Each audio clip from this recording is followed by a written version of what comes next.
ಶ್ರೀಗುರುಭ್ಯೋ ನಮಃ. ಹರಿ ಓಂ.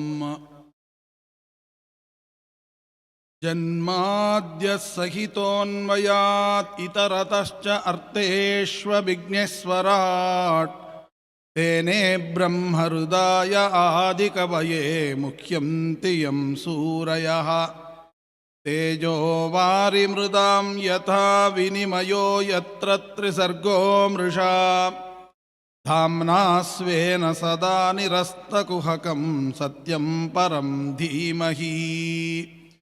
ಸೃಷ್ಟಿಸ್ಥಿತ್ಯಪ್ಯಹೇಯಾ ನಿಯತಿದೃಶಿತಮೋ ಬಂಧಮೋಕ್ಷಾಶ್ಚ ಯಸ್ಮಾತ್ ಅಸ್ಯ ಶ್ರೀ ಬ್ರಹ್ಮರುದ್ರ ಪ್ರಭೃತಿಸುರನರದ್ವೇಷತತ್ರಾತ್ಮಕಸ್ಯ ವಿಷ್ಣೋರ್ವ್ಯಸ್ತಾಃ ಸಮಸ್ತಾತ್ ಸಕಲಗುಣನಿಧಿಃ ಸರ್ವದೋಷವ್ಯಪೇತಃ ಪೂರ್ಣಾನಂದೋ ವ್ಯಯೇಯೋ ಗುರುರಪಿ ಪರಮಃ ಚಿಂತಯೇತಂ ಮಹಾಂತಂ. ಶ್ರೀಗುರುಭ್ಯೋ ನಮಃ. ಹರಿ ಓಂ. ಇವತ್ತು ಪರಮ ಪವಿತ್ರವಾಗಿರತಕ್ಕಂತಹ ನಾರದಾಂಶ ಸಂಭೂತರಾಗಿರತಕ್ಕಂತಹ ಪುರಂದರದಾಸರ ಆರಾಧನಾ ಮಹೋತ್ಸವ.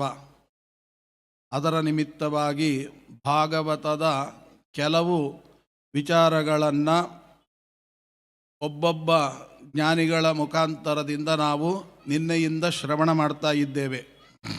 ಈಗ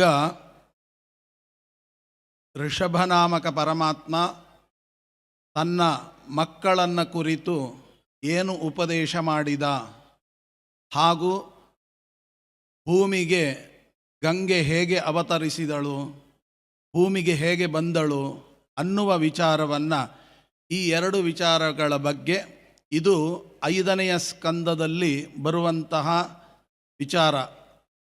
5ನೆಯ ಸ್ಕಂದ ಅಂತಂದ್ರೇ ಶ್ರೀಮದ್ ಆಚಾರ್ಯರಿಗೆ ಅತ್ಯಂತ ಪ್ರಿಯವಾದಂತಹ ಸ್ಕಂದ. ಗುರುಗಳು ಪಾಠವನ್ನು ಹೇಳ್ತಾ ಇರುವಾಗ ಇವರು ಇದು ಸರಿಯಿಲ್ಲ ಅಂತ, ಭಾಗವತದ ಪಾಠ ಹೇಳ್ತಾ ಇರುವಾಗ ಇದು ಸರಿಯಿಲ್ಲ ಅಂತ ಹೇಳಿದಾಗ, ಹಾಗಾದರೆ ನೀವು ಹೇಳಿ ನೋಡೋಣ ಅಂತ ಹೇಳಿದಾಗ ಶ್ರೀಮದ್ ಆಚಾರ್ಯರು ಅದನ್ನು ಅನುವಾದ ಮಾಡಿ ತೋರಿಸಿದರು ಅಂತ. ಹಾಗೆ ಗದ್ಯ ಭಾಗವನ್ನು ಅನುವಾದ ಮಾಡಿದರು ಅಂತ. ಹೀಗೆ ಗದ್ಯ ಪದ್ಯಾತ್ಮಕವಾಗಿರುವಂತಹ ಸ್ಕಂದ. ಇದರೊಳಗೆ ಮೊದಲಿಗೆ ಋಷಭನಾಮಕ ಅಂದರೆ ಪ್ರಿಯವ್ರತರಾಜನ ಕಥೆಯಿಂದ ಪ್ರಾರಂಭವಾಗುವಂತಹದ್ದು, ಹಾಗೂ ನರಕದ ವರ್ಣನೆಗೆ ಕೊನೆಗೊಳ್ಳುವಂತಹ ಒಂದು 5ನೆಯ ಸ್ಕಂದ. ಪ್ರಿಯವ್ರತರಾಜರಿಗೆ ಇಷ್ಟ ಇರೋದಿಲ್ಲ, ಆದರೂ ಕೂಡ ಬ್ರಹ್ಮದೇವರ ಆಜ್ಞೆಯಂತೆ ರಾಜ್ಯಭಾರವನ್ನು ಮಾಡ್ತಾರೆ. ಮಾಡುವಾಗ 10 ಜನ ಮಕ್ಕಳು, ಅದರಲ್ಲಿ 3 ತಪಸ್ಸಿಗೆ ಹೊರಟು ಹೋಗ್ತಾರೆ. 7 ಜನರನ್ನು ಈ ಮೇರು ಪರ್ವತಕ್ಕೆ ಪ್ರದಕ್ಷಿಣೆ ಬಂದಾಗ ಏನು ಭಾಗಗಳಾಗಿತ್ತು, 7 ದ್ವೀಪಗಳಾಯಿತು. ಆ ದ್ವೀಪಗಳಿಗೆ ಅಗ್ನಿದ್ರ, ಇದ್ಮಜಿಹ್ವ, ಯಜ್ಞಬಾಹು ಮೊದಲಾಗಿರತಕ್ಕಂತಹ 7 ಜನರಿಗೆ ಅದನ್ನು ಹಂಚಿಕೊಟ್ರು ಅಂತ. ಹಾಗೆ ಅದರಲ್ಲಿ ಅಗ್ನಿದ್ರ ಎಂಬತಕ್ಕಂತಹವನು ಜಂಬೂದ್ವೀಪಾಧಿಪತಿ. ಅವನಿಗೆ ನಾಭಿರಾಜನೇ ಮೊದಲಾಗಿರತಕ್ಕಂಥ 9 ಜನ ಮಕ್ಕಳು. ಆ ನಾಭಿರಾಜನ ಮಗನೇ ಈ ಋಷಭನಾಮಕ ಪರಮಾತ್ಮ. ಸಾಕ್ಷಾತ್ ಭಗವಂತನೇ ಮಗನಾಗಬೇಕು ಅಂತ ಕೇಳಿಕೊಂಡದ್ದರಿಂದ ಆ ಋಷಭನಾಮಕ ಪರಮಾತ್ಮನಿಗೆ ಮತ್ತೆ 100 ಜನ ಮಕ್ಕಳು. ಅದರಲ್ಲಿ ಭರತ ಶ್ರೇಷ್ಠನಾಗಿರತಕ್ಕಂಥವನು. ಈ 100 ಜನ ಮಕ್ಕಳನ್ನು ಕೂಡಿಸಿಕೊಂಡು ತಾನು ಏನು ಉಪದೇಶವನ್ನು ಮಾಡ್ತಾನೆ ಅದು ವೃಷಭಗೀತೆ ಅಂತ ಈ ರೀತಿಯಾಗಿ ಜಗತ್ತಿನಲ್ಲಿ ಪ್ರಸಿದ್ಧವಾಗಿದೆ. ಪ್ರತಿಯೊಬ್ಬ ಸಾಧಕನಿಗೂ ಕೂಡ ಮನಮುಟ್ಟುವಂತಹ ಮಾತುಗಳನ್ನು ಋಷಭನಾಮಕ ಪರಮಾತ್ಮ ಆಡಿ ತೋರಿಸಿದ್ದಾನೆ. ಅದರಲ್ಲಿ ಕೆಲವು ವಿಚಾರಗಳನ್ನು ಇವತ್ತು ತಿಳಿದುಕೊಳ್ಳಲಿಕ್ಕೆ ಪ್ರಯತ್ನವನ್ನು ಮಾಡೋಣ. ಇದರಲ್ಲಿ ಹೇಳಿದ ಹಾಗೆ ನಾಯಂ ದೇಹೋ ದೇಹಭಾಜಾಂ ನೃಲೋಕೆ ಕಸ್ತತ್ಕಾಮಾನ್ ಅರ್ಹತಿ ವಿಡ್ಭುಜಾಂ ಯೇ ತಪೋ ದಿವ್ಯಂ ಹ್ಯರ್ಥತ ಯೇನ ಸತ್ವಂ ಶುದ್ಧೇತ್ಯಸ್ಮಾತ್ ಬ್ರಹ್ಮಸುಖಂ ಹ್ಯನಂತಂ. ಅಲ್ಲಿ ಹೇಳಿದ ಹಾಗೆ ಋಷಭನಾಮಕ ಪರಮಾತ್ಮ ಹೇಳ್ತಾನೆ, ನೋಡಪ್ಪ, ಯಾವ ದೇಹವನ್ನು ಇವತ್ತು ನಾವು ಪಡೆದಿದ್ದೇವೆ ಇದು ಬಹಳ ಕಾಲ ಇರುವಂತಹದ್ದಲ್ಲ. ಈ ದೇಹ ನಾಯಂ ದೇಹೋ ದೇಹಬಾಜಾನ್ರಲೋಕೆ, ನಾವು ಬಹಳ ಕಾಲ ಬದುಕಬೇಕು ಅಂತ ಏನೇ ಆಸೆ ಪಟ್ಟರೂ ಕೂಡ ಈ ದೇಹ ಮೊದಲನೇದಾಗಿ ಇರುವಷ್ಟು ಕಾಲ ನಾವು ಹೇಳಿದಾಗೆ ಕೇಳೋದಿಲ್ಲ. ಏನೇನೋ ಕೇಳುತ್ತೆ, ಅದು ಹೇಳಿದ ಹಾಗೆ ನಾವು ಆಸೆಯನ್ನು ಪೂರ್ತಿ ಮಾಡ್ತಾ ಹೋಗಬೇಕು, ಅಲ್ಲಿಗೆ ನಮ್ಮ ಜೀವನವೇ ಮುಗಿದು ಹೋಗುತ್ತೆ. ಆದ್ದರಿಂದ ದೇವರು ಕೊಟ್ಟ ದೇಹದ ಈ ಕಾಯ ಏನಿದೆ, ಶರೀರ, ಇದನ್ನು ವ್ಯರ್ಥ ಮಾಡಿಕೊಳ್ಳಬಾರದು ಅನ್ನುವಂತಹ ಮಾತನ್ನು ಹೇಳ್ತಾ, ಯಾಕೆ ಅಂತಂದರೆ ಹಾಗಲ್ಲ, ಈ ದೇಹ ಇರೋದು ಏನೇನೋ ಆಸೆ ಆಕಾಂಕ್ಷೆಗಳನ್ನು ಕೇಳುತ್ತೆ, ಅದನ್ನು ಪೂರ್ತಿ ಮಾಡೋದೇ ಮನುಷ್ಯನಾಗಿ ಹುಟ್ಟಿದ್ದು ಸಾರ್ಥಕ ಅಲ್ವಾ ಅಂತ ಅನೇಕ ಜನರು ಹೇಳ್ತಾರೆ.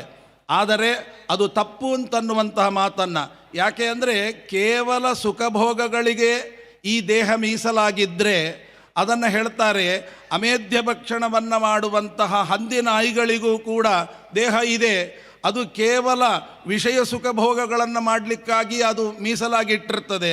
ನಾವು ಹಾಗೆ ಮಾಡೋದಾದರೆ ನಮಗೂ ಅದಕ್ಕೆ ವ್ಯತ್ಯಾಸ ಏನು ಅಂತ ಅದನ್ನು ಹೇಳ್ತಾರೆ. ಇನ್ನೊಂದು ಕಡೆ ಹೇಳುವಾಗ ಹೇಳ್ತಾರೆ, ಕಿಂ ಗ್ರಾಮ ಪಶವೋಪರೆ ಅಂತ. ಅಂದರೆ ಗ್ರಾಮ ಪಶುವಿಗೂ ನಮಗೂ ಏನು ವ್ಯತ್ಯಾಸ ಅಂತನ್ನುವ ಮಾತನ್ನು ಅಲ್ಲಿ ಹೇಳ್ತಾರೆ. ಯಾಕೆ ಅಂತಂದರೆ ಅದು ತುಚ್ಛ, ಅದು ಅಶಾಶ್ವತ. ಆದ್ದರಿಂದ ಒಂದು ತಿಳ್ಕೊಳ್ಳಿ, ಈ ಶರೀರ ಕೊಟ್ಟದ್ದು ದೇವರು ಎರಡು ಕಾರಣಕ್ಕಾಗಿ. ಒಂದು, ಕಾಯ ಕ್ಲೇಶ ರೂಪವಾಗಿರತಕ್ಕಂಥ ವ್ರತಾನುಷ್ಠಾನ, ಅದು ಏಕಾದಶ್ಯಾದಿ ವ್ರತಗಳಿರ್ಬೋದು, ಧರ್ಮ ಕರ್ಮಾನುಷ್ಠಾನಗಳನ್ನು ಮಾಡಲಿಕ್ಕಾಗಿ. ಅದು ದೇಹಕ್ಕೆ ಕ್ಲೇಶವಾಗಬಹುದು. ಏಕಾದಶಿ ಉಪವಾಸ ವ್ರತವನ್ನು ಮಾಡೋದರಿಂದ ದೇಹಕ್ಕೆ ಆಯಾಸವಾಗಬಹುದು, ಕ್ಲೇಶವಾಗಬಹುದು. ಆದರೆ ಈ ಶರೀರ ದೇವರು ಕೊಟ್ಟದ್ದು ಬರೀ ಭೋಗಕ್ಕಾಗಿಯೇ ಈ ಶರೀರ ಆಗಿದ್ದರೆ ಪ್ರಾಣಿಗಳಂತೆ ನಮಗೂ ಕೊಡಬಹುದಾಗಿತ್ತು. ಆದರೆ ಪ್ರಾಣಿಗಳಂತೆ ಶರೀರವನ್ನು ಕೊಡದೆ ಇಷ್ಟು ಒಳ್ಳೆಯ ದೇಹವನ್ನು ಕೊಟ್ಟದ್ದು ಯಾಕೆ ಅಂದರೆ, ನಾವು ಸಾಧನೆಯನ್ನು ಮಾಡಬೇಕಾದರೆ ಅನೇಕ ಕ್ಲೇಶಗಳನ್ನು ಅನುಭವಿಸಬೇಕಾಗತ್ತೆ. ಆ ಅನೇಕ ಕ್ಲೇಶಗಳನ್ನು ಅನುಭವಿಸಲಿಕ್ಕೆ ಈ ಶರೀರ ಮಾತ್ರ ಉಪಯೋಗ ಬೀಳುತ್ತೆ. ಅದಕ್ಕಾಗಿ ದೇವರು ಕ್ಲೇಶ ಕಾಯ ರೂಪವಾಗಿರತಕ್ಕಂತಹ ಶರೀರವನ್ನು ಕೊಟ್ಟ. ಅಷ್ಟಕ್ಕೆ ಮಾಡಿದರೆ ಸಾಕಾಗೋದಿಲ್ಲ, ಅದರ ಜೊತೆಗೆ ಶಾಸ್ತ್ರಗಳ ಶ್ರವಣ ಮನನ ನಿಧಿಧ್ಯಾಸನಾದಿಗಳನ್ನು ಮಾಡಬೇಕು. ಹೀಗೆ ಶಾಸ್ತ್ರದ ಶ್ರವಣ ಮನನ ನಿಧಿಧ್ಯಾಸನಾದಿಗಳನ್ನು ಮಾಡಿಕೊಂಡರೆ ಆಗ ಅಂದರೆ ಕಾಯಕ್ಲೇಶ ರೂಪವಾಗಿರತಕ್ಕಂಥ ವ್ರತಾನುಷ್ಠಾನ, ಧರ್ಮಾನುಷ್ಠಾನ, ಆಚರಣೆ ಇತ್ಯಾದಿಗಳನ್ನು ಮಾಡ್ತಾ ಹಿರಿಯರು ಹಾಕಿಕೊಟ್ಟಂಥ ಮಾರ್ಗ ಕಷ್ಟ ಆಗಬಹುದು. ಆದರೆ ಅದರ ಜೊತೆಗೆ ಶಾಸ್ತ್ರಶ್ರವಣ ಮೊದಲಾಗಿರ್ತಕ್ಕಂಥದ್ದನ್ನು ಮನನಾದಿಗಳನ್ನು ಮಾಡಿಕೊಂಡ್ರೆ ಅಂತಃಕರಣ ಶುದ್ಧಿ ಆಗುತ್ತೆ ಅನ್ನುವ ಮಾತನ್ನು ಬರೀತಾರೆ. ಹಾಗಾಗಿ ಅಂತಃಕರಣ ಶುದ್ಧಿಯಾಗಿಬಿಟ್ರೆ ಆಗ ನಾರಾಯಣನ ಮೇಲೆ ನಮಗೆ ಪ್ರೀತಿ ಉಂಟಾಗುತ್ತೆ. ಅಷ್ಟೇ ಅಲ್ಲ, ನಮ್ಮ ಸ್ವಯೋಗ್ಯ ಪರಿಪೂರ್ಣವಾಗಿರತಕ್ಕಂತಹ ಶಾಶ್ವತವಾಗಿರತಕ್ಕಂಥ ಸುಖಸ್ವರೂಪವಾದ ಮೋಕ್ಷ ಅಂತೇನು ಕರೀತಾರೆ, ನಮ್ಮ ಆನಂದದ ಆವಿರ್ಭಾವ ರೂಪವಾಗಿರತಕ್ಕಂಥ ಮೋಕ್ಷ ಎಂಬತಕ್ಕಂಥದ್ದು ಪ್ರಾಪ್ತಿಯಾಗತ್ತೆ. ಇದು ಮಾಡಬೇಕಾದರೆ ಅನೇಕ ತೊಂದರೆಗಳಾಗಬಹುದು. ಮಕ್ಕಳಿಗೆ ಹೇಳುವ ಪಾಠ ಏನು ಅಂತ ನಾವು ಇದನ್ನು ಯೋಚನೆ ಮಾಡಬೇಕು. ನಮ್ಮ ಮಕ್ಕಳನ್ನು ಕೂತು ಹೀಗೆ ಯಾವತ್ತಾದರೂ ಹೇಳಿದ್ದೀವಾ ಅನ್ನುವಂಥದ್ದನ್ನು ನಾವು ಯೋಚನೆ ಮಾಡಬೇಕು.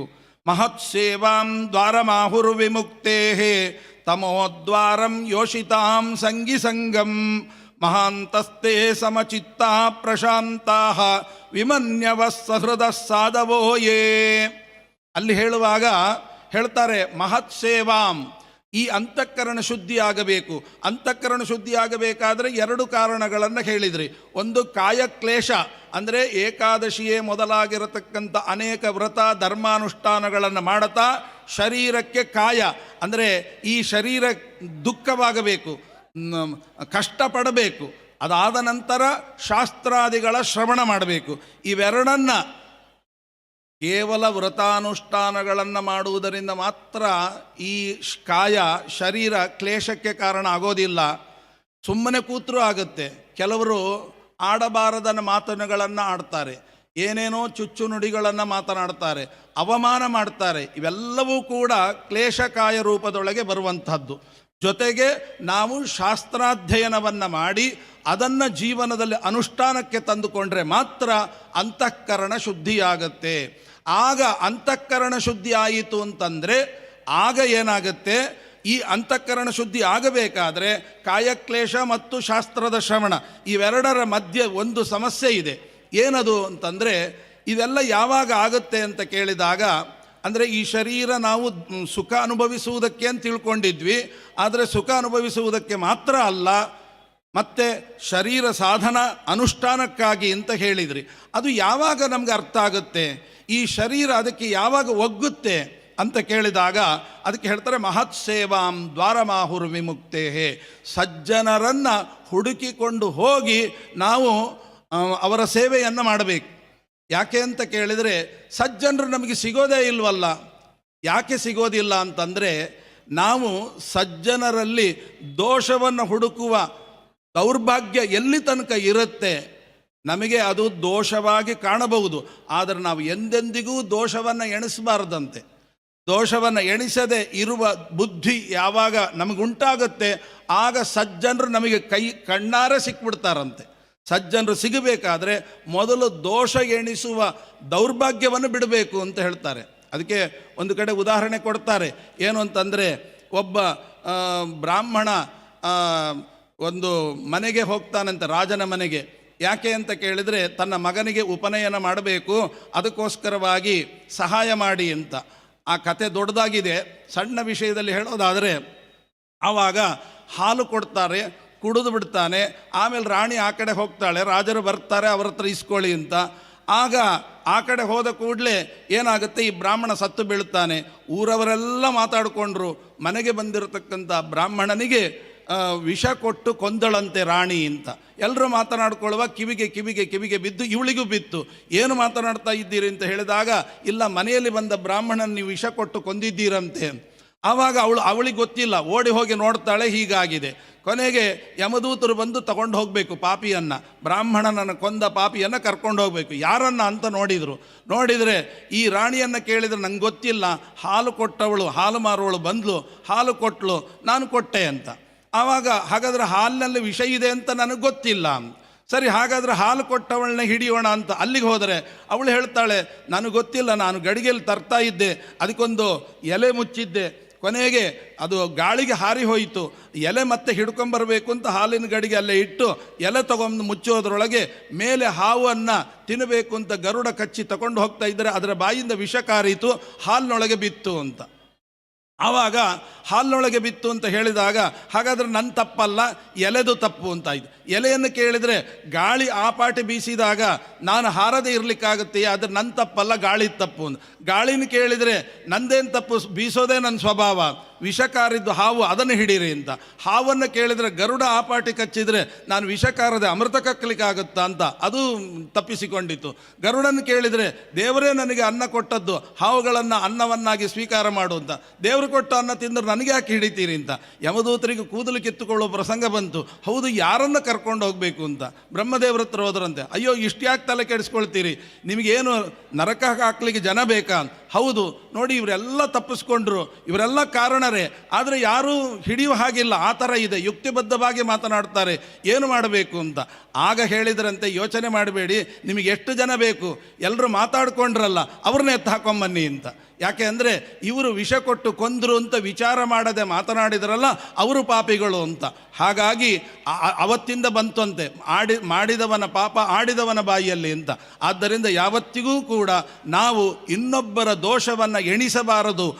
ಎಲ್ಲಿಯ ತನಕ ನಾವು ಇನ್ನೊಬ್ಬರ ದೋಷವನ್ನು ಎಣಿಸೋದಿಲ್ಲ, ಅಲ್ಲಿ ತನಕ ನಮಗೆ ಸಜ್ಜನರು ಸಿಗೋದಿಲ್ಲ ಅಂತ. ಅದಕ್ಕೆ ಆ ಭಾಗವತದ ಮಹಾತ್ಮೆಯಲ್ಲಿ ಹೇಳುವಾಗ ಹೇಳ್ತಾರೆ, ಅನ್ಯಸ್ಯ ದೋಷ ಗುಣಚಿಂತನ ಮಾಸು ಮುಕ್ತ.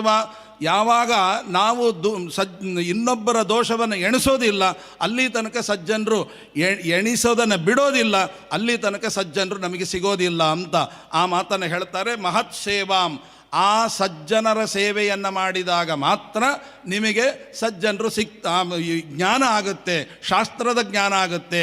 ಈ ಕಷ್ಟ ಬಂದರೂ ಕೂಡ ಪರವಾಗಿಲ್ಲ, ನಮ್ಮ ಒಳ್ಳೆಯದಕ್ಕೋಸ್ಕರ ಅನ್ನುವಂತಹ ಭಾವನೆ ಮೂಡುತ್ತೆ ಅಂತ ಅಲ್ಲಿ ಹೇಳ್ತಾರೆ. ತಮೋದ್ವಾರಂ ಯೋಷಿತಾಂ ಸಂಗಿ ಸಂಗಮ್, ಅಲ್ಲಿ ಹೇಳುವಾಗ ಯೋಷಿತಾಮ್ ಅಂತಂದರೆ ಕೆಟ್ಟ ವಿಷಯಗಳು, ನಮ್ಮನ್ನು ಸಂಸಾರದಲ್ಲಿ ಬಂಧಿತವಾಗುವಂತೆ ಮಾಡುವ ವಿಷಯಗಳು ಯಾವುದೋ ಆ ವಿಷಯಗಳ ಕಡೆಗೆ ಅಂತರ್ಥ.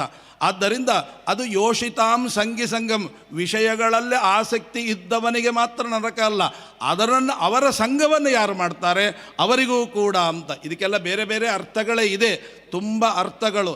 ಸ್ತ್ರೀಯರ ಸಂಘವನ್ನು ಮಾಡಿದವನು ಅಂದರೆ ಹಾಗೆ ಅರ್ಥ ಅಲ್ಲ. ಕೇಶವೇ ತ್ವನ್ಯತಾ ಬುದ್ಧಿ ಸಾ ಸ್ತ್ರೀತಿ ಸಂಪ್ರಕೀರ್ತಿತ ಅಂತ. ಭಗವಂತನನ್ನು ತಪ್ಪಾಗಿ ತಿಳಿದವರು ಯಾರೋ ಅವರು ನರಕಕ್ಕೆ ಹೋಗ್ತಾರೆ, ಅವರ ಸಂಘವನ್ನು ಮಾಡಿದವನು ಕೂಡ ನರಕಕ್ಕೆ ಹೋಗ್ತಾನೆ ಅನ್ನುವ ಅಭಿಪ್ರಾಯದಲ್ಲಿ ಹೇಳಿದ್ದಾರೆ. ಮಹಾಂತಸ್ತೆ ಸಮಚಿತ್ತ ಪ್ರಶಾಂತಾ, ಅವರು ಹೇಗಿರ್ತಾರೆ ಅಂತಂದರೆ, ಮಹಾತ್ಮರು ಅಂದರೆ ಹೇಗಿರ್ತಾರೆ, ಎಲ್ಲ ಕಡೆ ಇರತಕ್ಕಂಥ ಭಗವಂತನ ವಿದ್ಯಾ ವಿನಯ ಸಂಪನ್ನೆ ಬ್ರಾಹ್ಮಣೆ ಗವಿಹಸ್ತಿನಿ ಶುನಿಚೈವ ಶ್ವಪಾಕೆ ಚ ಪಂಡಿತಾ ಸಮದರ್ಶಿನಃ ಅಂತ ಜ್ಞಾನಿಗಳು ಹೇಗಿರ್ತಾರೆ ಅಂದರೆ, ಎಲ್ಲರಲ್ಲಿರತಕ್ಕಂಥ ಭಗವಂತ ಒಬ್ಬನೇ, ಅವನು ಸಮ, ಅವನಿಗೆ ಎಲ್ಲರಲ್ಲಿರತಕ್ಕಂಥ ಭಗವಂತನಿಗೆ ಭೇದ ಇಲ್ಲ ಅಂತ ಯಾರು ತಿಳಿತಾರೆ ಅಂಥವರು ಮಹಾತ್ಮರು. ಅಷ್ಟೇ ಅಲ್ಲ, ಇಂದ್ರಿಯಗಳ ಜಯದಿಂದ ಶಾಂತರಾಗಿರ್ತಾರಂತೆ. ಅವರಿಗೆ ಇಂದ್ರಿಯ ಜಯ ಅಷ್ಟು ಚೆನ್ನಾಗಿ ಕರಗತವಾಗಿರ್ತದೆ. ಎಷ್ಟು ಇಂದ್ರಿಯ ಜಯ ಅಂತಂದರೆ ಅವೆಲ್ಲ ದೇವರು ಪರೀಕ್ಷೆ ಮಾಡಿ ನೋಡ್ತಾನೆ. ಅದರಲ್ಲಿ ನಾವು ಜಯಿಸಬೇಕು. ನಮಗೆ ಒಂದು ಹೊತ್ತು ಊಟ ಇಲ್ಲದಿದ್ದರೆ, ಊಟ ಲೇಟಾಗಿ ಬಿಟ್ಟರೆ ಎಷ್ಟು ಕೋಪ ಬರುತ್ತೆ. ಇಂದ್ರಿಯ ಜಯ ನಮಗೆ ಸರಿ ಇಲ್ಲ ಅಂತ ಅರ್ಥ. ಅದಕ್ಕೆ ದೇವರು ಪರೀಕ್ಷೆ ಮಾಡಲಿಕ್ಕೋ ಏನೋ ಕೆಲವರನ್ನು 3ನೇ ಟ್ರೈನ್ ಬರೋದೇ ಲೇಟಾಗಿ ದ್ವಾದಶಿ ಪಾರಣೆನೇ ರಾತ್ರಿ 11 ಗಂಟೆಗೆ ಆಯಿತು ಅಂತ. ಅಂದರೆ ದ್ವಾದಶಿ ಪಾರಣೆನೇ 11 ಗಂಟೆ ಆಗಬೇಕಾದ್ರೆ ಎಷ್ಟು ತಾಳ್ಮೆ ಇರಬೇಕು. ದೇವರು ಬರಬೇಕಾದ್ರೆ, ನನ್ನ ಹತ್ರ ಬರಬೇಕಾದ್ರೆ, ಮನೋನಿಯಾಮಕರಾದ ರುದ್ರದೇವರ ಹತ್ರ ಬರಬೇಕಾದ್ರೆ ನಿಮ್ಮ ತಾಳ್ಮೆ ಎಷ್ಟರ ಮಟ್ಟಿಗಿದೆ ನೋಡೋಣ ಅಂತ.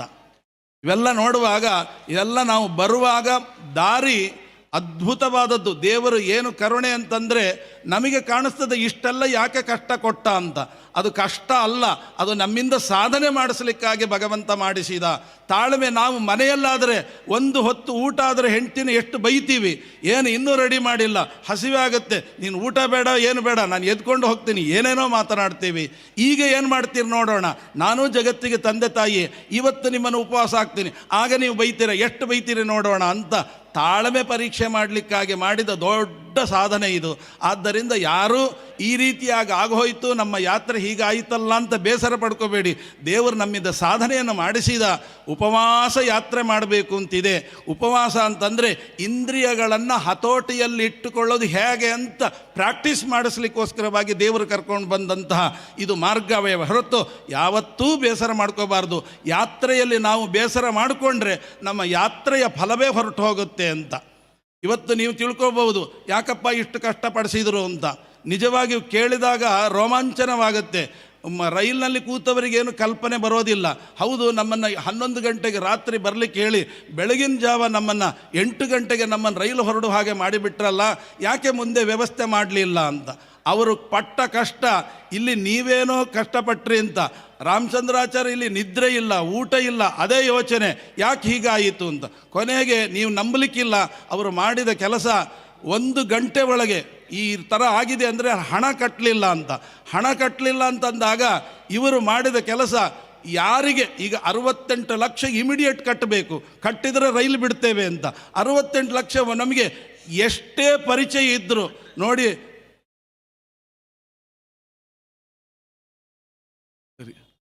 ಆದ್ದರಿಂದ ಯಾಕೆ ಅಂದರೆ ಅಷ್ಟು ದೊಡ್ಡ ತ್ಯಾಗ ಇದೆ ಅನ್ನೋದಕ್ಕೆ ವಿಚಾರವನ್ನು ಹೇಳಿದೆ.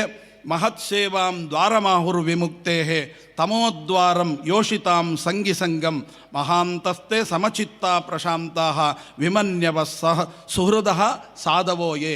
ಇಂತಹ ಇಂದ್ರಿಯ ನಿಗ್ರಹಗಳನ್ನು ಸ್ವಾಧೀನದಲ್ಲಿಟ್ಟುಕೊಳ್ಳತಕ್ಕಂಥ ತಾಕತ್ತು ಯಾರಿಗಿದೆಯೋ ಅವರು ನಿಜವಾಗಿಯೂ ಸಜ್ಜನರು. ಅವರು ನೋಡಿ, ಇಂದ್ರಿಯಗಳು ಏನೇ ಆಟ ಆಡಿಸಲಿ, ಆದರೆ ಅವರು ಮಾತ್ರ ಶಾಂತವಾಗಿರುತ್ತಾರೆ. ಇದು ಸಜ್ಜನರ ಲಕ್ಷಣ. ಇವರನ್ನು ಮಹಾತ್ಮರು ಅಂತ ಕರಿಬೇಕು ಅಂತ ಋಷಭನಾಮಕ ಪರಮಾತ್ಮ ಮಕ್ಕಳಿಗೆ ತಿಳಿಸ್ತಾನೆ. ಅಷ್ಟೇ ಅಲ್ಲ, ಸಜ್ಜನರು ಅಂದರೆ ಅಲ್ಲಿ ಮಾತ್ಸರ್ಯ ಇಲ್ಲ, ಕೋಪ ಇಲ್ಲ, ಎಂಥದೂ ಇಲ್ಲ. ಆ ರೀತಿಯಾಗಿರ್ತಾರೆ. ವಿಹಿತಾನುಷ್ಠಾನದಿಂದ ಸದ್ಗುಣಗಳನ್ನು ಸಂಪಾದನೆ ಮಾಡಿಕೊಂಡಿರ್ತಾರೆ. ಅನ್ನುವಂಥದ್ದು. ಏವಾಮಗೀಶೇ ಕೃತ ಸೌಹೃದಾರ್ಥಾ ಜನೇಷು ದೇಹಂಬರವಾರ್ತಿಕೇಶು ಗೃಹೇಶು ಜಾಯಾತ್ಮಜರಾತಿರುಸು ನ ಪ್ರೀತಿಯುಕ್ತ ಯಾವದರ್ಥಶ್ಚ ಲೋಕೇ. ಇಲ್ಲಿ ಇದರಿಂದೆಲ್ಲ ನೀವು ಇಷ್ಟು ಕ್ಲೇಶಕಾಯ ಮಾಡಿದಿರಿ, ಶಾಸ್ತ್ರ ಓದಿದಿರಿ, ಶಾಸ್ತ್ರವನ್ನು ಮನನ ಮಾಡಿದಿರಿ, ಅನುಷ್ಠಾನದಲ್ಲಿ ತಂದುಕೊಂಡ್ರಿ, ಎಲ್ಲ ಆಯಿತು. ಇದರಿಂದ ಅಂತಃಕರಣ ಶುದ್ಧಿ ಆಯಿತು. ಅಂತಃಕರಣ ಶುದ್ಧಿ ಆದರೆ ಏನು ಲಾಭ ಆಗುತ್ತೆ? ಏನಾದರೂ ಒಂದು ₹1,00,00,000 ಸಿಗುತ್ತಾ ಅಥವಾ ಇನ್ನೇನಾದ್ರು ಸಿಗುತ್ತಾ ಅಂದರೆ ಏನೂ ಸಿಗಲ್ಲ. ಮತ್ತು ಏನಾಗುತ್ತೆ? ಭಗವಂತನಲ್ಲಿ ಪ್ರೀತಿ ಉಂಟಾಗುತ್ತೆ. ಎಷ್ಟೆಷ್ಟು ಕಷ್ಟಪಡ್ತೀವೋ ಅಷ್ಟಷ್ಟು ನಮಗೆ ದೇವರಲ್ಲಿ ಪ್ರೀತಿ ಉಂಟಾಗುತ್ತೆ ಅಂತ. ನ ಪ್ರೀತಿಯುಕ್ತ ಯಾವದರ್ಥಾಶ್ಚ ಲೋಕೆ. ಇಂತಹ ಸಜ್ಜನರಿಗೆ, ಸಾಧಕರಿಗೆ ಭಗವಂತನಲ್ಲಿ ಪ್ರೀತಿ ಉಂಟಾದರೆ ಅದನ್ನೇ ದೊಡ್ಡ ಪರಮ ಪುರುಷಾರ್ಥ ಅಂತ ತಿಳ್ಕೊಳ್ತಾರೆ. ಆದ್ದರಿಂದ ಇದಕ್ಕಿಂತ ದೊಡ್ಡ ಭಾಗ್ಯವೇ ಬೇಡ ನಮಗೆ. ಭಗವಂತನಲ್ಲಿ ಪ್ರೀತಿ ಹುಟ್ಟಬೇಕಾದ್ರೆ ಎಷ್ಟೋ ಜನ್ಮ ಕಷ್ಟಪಡಬೇಕು. ಭಗವಂತನನ್ನ ಬಗ್ಗೆ ನಾವು ಬೇಕಾದಷ್ಟು ಕೇಳ್ತೇವೆ, ಆದರೆ ಪ್ರೀತಿ ಹುಟ್ಟಬೇಕು ಅಂತ ನಿಯಮ ಇಲ್ಲ. ನಮಗೆ ಯಾರ್ಯಾರ ಮೇಲೋ ಪ್ರೀತಿ ಇರುತ್ತೆ. ನೀವು ಟ್ಯಾಲಿ ಮಾಡಿ ನೋಡಿ, ನಮ್ಮ ಉಳಿದವರ ಮೇಲೆ ಇರುವ ಪ್ರೀತಿಗೂ ಭಗವಂತನಲ್ಲಿರುವ ಪ್ರೀತಿಗೂ ವ್ಯತ್ಯಾಸ ಮಾಡಿ ನೋಡಿ. ಹಾಗಾದರೆ ಎಲ್ಲ ಪ್ರೀತಿಗಿಂತಲೂ ಭಗವಂತನ ಪ್ರೀತಿ ಎತ್ತರದಲ್ಲಿ ಬಂದರೆ ಆದರೆ ನಿಜವಾಗಿ ನಾವು ಸಾಧನಾ ಮಾರ್ಗದಲ್ಲಿ ನಡೀತಾ ಇದ್ದೇವೆ ಅಂತ ಅಭಿಪ್ರಾಯ ಅಂತನ್ನುವ ಮಾತನ್ನು ಹೇಳಿ, ನೂನಂ ಪ್ರಮತ್ತಃ ಕುರುತೆ ಕರ್ಮದೀನಃ.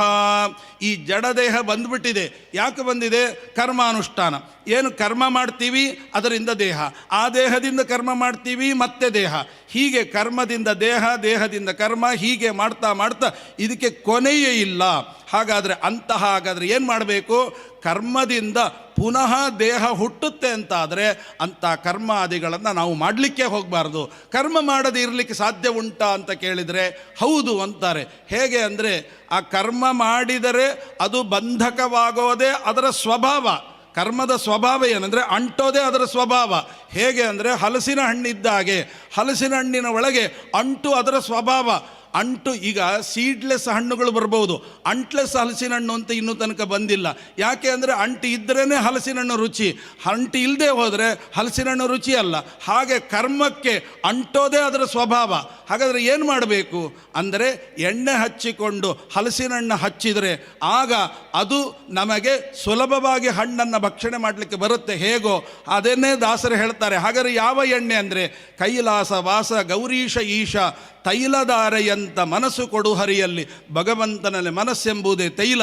ನಾವು ಏನೇ ಕರ್ಮಗಳನ್ನು ಮಾಡಿದರೂ ಭಗವಂತ ನಮ್ಮೊಳಗಿದ್ದುಕೊಂಡು ಮಾಡಿಸ್ತಾನೆ ಅಂತನ್ನುವ ಅನುಸಂಧಾನ ಮಾಡಿಕೊಂಡ್ರೆ ಭಗವಂತನೇ ನಮ್ಮೊಳಗಿದ್ದುಕೊಂಡು ಪ್ರತಿಯೊಂದು ಕರ್ಮಗಳನ್ನು, ಯಾವ ಕರ್ಮವನ್ನು ಯಾವ ಭಗವದ್ರೂಪಗಳು ನಮ್ಮೊಳಗೆ ನಿಂತುಕೊಂಡು ಮಾಡಿಸ್ತದೆ ಅಂತನ್ನುವ ಚಿಂತನೆಯನ್ನು, ನಾಹಂಕರ್ತ ಹರಿಕರ್ತ ಅಂತನ್ನುವ ಎಚ್ಚರಿಕೆ ನಮ್ಮಲ್ಲಿ ಬಂದು ಬಿಟ್ಟರೆ ಆ ಕರ್ಮ ನಮಗೆ ಅಂಟುವುದಿಲ್ಲ ಅಂತನ್ನುವುದೇ ಶಾಸ್ತ್ರದ ಪಾಠ.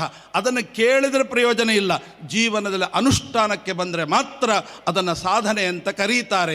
ಹಾಗಾದರೆ ಭಗವಂತನೇ ನಮ್ಮೊಳಗಿದ್ದುಕೊಂಡು ಕರ್ಮ ಮಾಡಿಸ್ತಾನೆ, ನಾನು ಮಾಡಿಸ್ತಾ ಇಲ್ಲ ಅನ್ನುವಾಗ ನಮಗೆ ಜವಾಬ್ದಾರಿ ಇರೋದಿಲ್ಲ. ಈಗ ನಾವೇ ಕಾಶಿ ಯಾತ್ರೆಗೆ ಬಂದರೆ ಅಯ್ಯೋ ಊಟ ಹೇಗಾಗುತ್ತೋ, ರೂಮ್ ಹೇಗಾಗುತ್ತೋ, ಅಲ್ಲಿ ಹೇಗಿದೆಯೋ ಏನು. ಅದೇ ರಾಮಚಂದ್ರಾಚಾರ್ಯ ಕರ್ಕೊಂಡು ಹೋಗ್ತಾರೆ, ಕೇಳಿಬೇಕಾದ್ರೆ ಯಾರಾದ್ರನ್ನ, ನೀವು ಹೇಗೆ ಹೋಗ್ತೀರಿ ಅಲ್ಲಿ ಊಟ? ಅಯ್ಯೋ ರಾಮಚಂದ್ರಾಚಾರ್ಯ ಎಲ್ಲ ಮಾಡಿಸೋದಾದ್ದರಿಂದ ನಮಗೆ ಊಟದ ಚಿಂತೆ ಇಲ್ಲ, ರೂಮಿನ ಚಿಂತೆ ಇಲ್ಲ, ಎಲ್ಲ ಅವರೇ ನೋಡ್ಕೊಳ್ತಾರೆ. ಹಾಗಾದರೆ ನಮಗೇನಾಗುತ್ತೆ? ಕಾಶಿ ಯಾತ್ರೆಗೆ ಬರಬೇಕಾದ್ರೆ ನಮಗೇನು ಜವಾಬ್ದಾರಿ ಇಲ್ಲ. ಏನು ಅವ್ರು ಕರೆದಿದ್ದಾರೆ ನಾವು ಹೋಗೋದು, ಊಟ ಅವರು ಹಾಕ್ತಾರೆ, ತಿಂಡಿ ಅವರು ಹಾಕ್ತಾರೆ, ಕಾಫಿ ಅವರು ಕೊಡ್ತಾರೆ, ರೂಮು ಅವರು ಕೊಡ್ತಾರೆ, ಎಲ್ಲ ಅವರೇ ಮಾಡ್ತಾರೆ. ಅಂದಮೇಲೆ ಅದೇ ನೀವೇ ಸ್ವಂತ ಬಂದರೆ ಎಷ್ಟು ಟೆನ್ಷನ್ನು, ಏನಾಗುತ್ತೋ ಏನೋ, ರೂಮ್ ಎಲ್ಲಿ ಸಿಗುತ್ತೋ ಏನೋ, ಹೇಗಾಗುತ್ತೋ ಏನೋ, ಏನು ಟೆನ್ಷನ್ ಇಲ್ಲ. ಹೇಗೆ ಬರ್ತೀವೋ ಹಾಗೆ ನಾವೇ ಕರ್ಮಗಳನ್ನು ಮಾಡ್ತೇವೆ ಅಂತಂದಾಗ ಆ ಕರ್ಮಗಳು ನಮಗೆ ಅಂಟುತ್ತೆ. ಅದರ ಬದಲಿಗೆ ಭಗವಂತನೇ ನಮ್ಮೊಳಗಿದ್ದುಕೊಂಡು ಮಾಡಿಸ್ತಾನೆ ಅಂದರೆ ನಮಗೆ ಆ ಜವಾಬ್ದಾರಿ ಕಡಿಮೆ ಆಗುತ್ತೆ. ಆಗ ಕರ್ಮದಿಂದ ಉಂಟಾಗುವ ಬಂಧನ ಏನಿದೆ ಅದು ನಮಗೆ ಬಂಧಿಸುವುದಿಲ್ಲ ಅನ್ನುವಂಥ ಮಾತನ್ನು ಹೇಳ್ತಾ ಕೊನೆಗೆ ಇಲ್ಲಿ ಈ ಸಂಸಾರಕ್ಕೆ ಕಾರಣವಾಗಿರ್ತಕ್ಕಂಥದ್ದು ಇಂಥ ಕರ್ಮ. ಆ ಕರ್ಮದಲ್ಲಿ ಎರಡು ವಿಧ ಹೇಳ್ತಾರೆ, ಕರ್ಮಾತ್ಮಕಂ ಅವಿದ್ಯೆಯ ಅಂತ. ಅದನ್ನು ಹೇಳ್ತಾರೆ, ಏವಂ ಮನಃ ಕರ್ಮ ವಶಂ ಪ್ರಯುಂಕ್ತೆ ಅಯುಧ್ಯಯಾತ್ಮನ್ ವ್ಯವದೀಯಮಾನೇ. ನೋಡಿ, ಅವಿದ್ಯೆಯೂ ಕೂಡ ಮನಸ್ಸು ಕರ್ಮಾನುಸಾರವೇ ಸುಖ ದುಃಖವನ್ನುಂಟು ಮಾಡುತ್ತೆ. ಆದ್ದರಿಂದ ಇದಕ್ಕೇನು ಕರೀತಾರೆ? ಕರ್ಮಾತ್ಮಕ ಅಂತ ಕರೀತಾರೆ. ಇನ್ನೊಂದಿದೆ ಅವಿದ್ಯೆಯ ಅಂತ. ಅವಿದ್ಯೆನೂ ಹಾಗೆ ಏನಾಗುತ್ತೆ ಅಂದರೆ ಪರಮಾತ್ಮನೇ ಸ್ವತಂತ್ರ ಅನ್ನುವ ಅರಿವು ಇಲ್ಲದಿರುವುದರಿಂದ ಈ ಜೀವನ ಮನಸ್ಸು ಏನಾಗುತ್ತೆ? ಕರ್ಮವಶವಾಗುತ್ತೆ.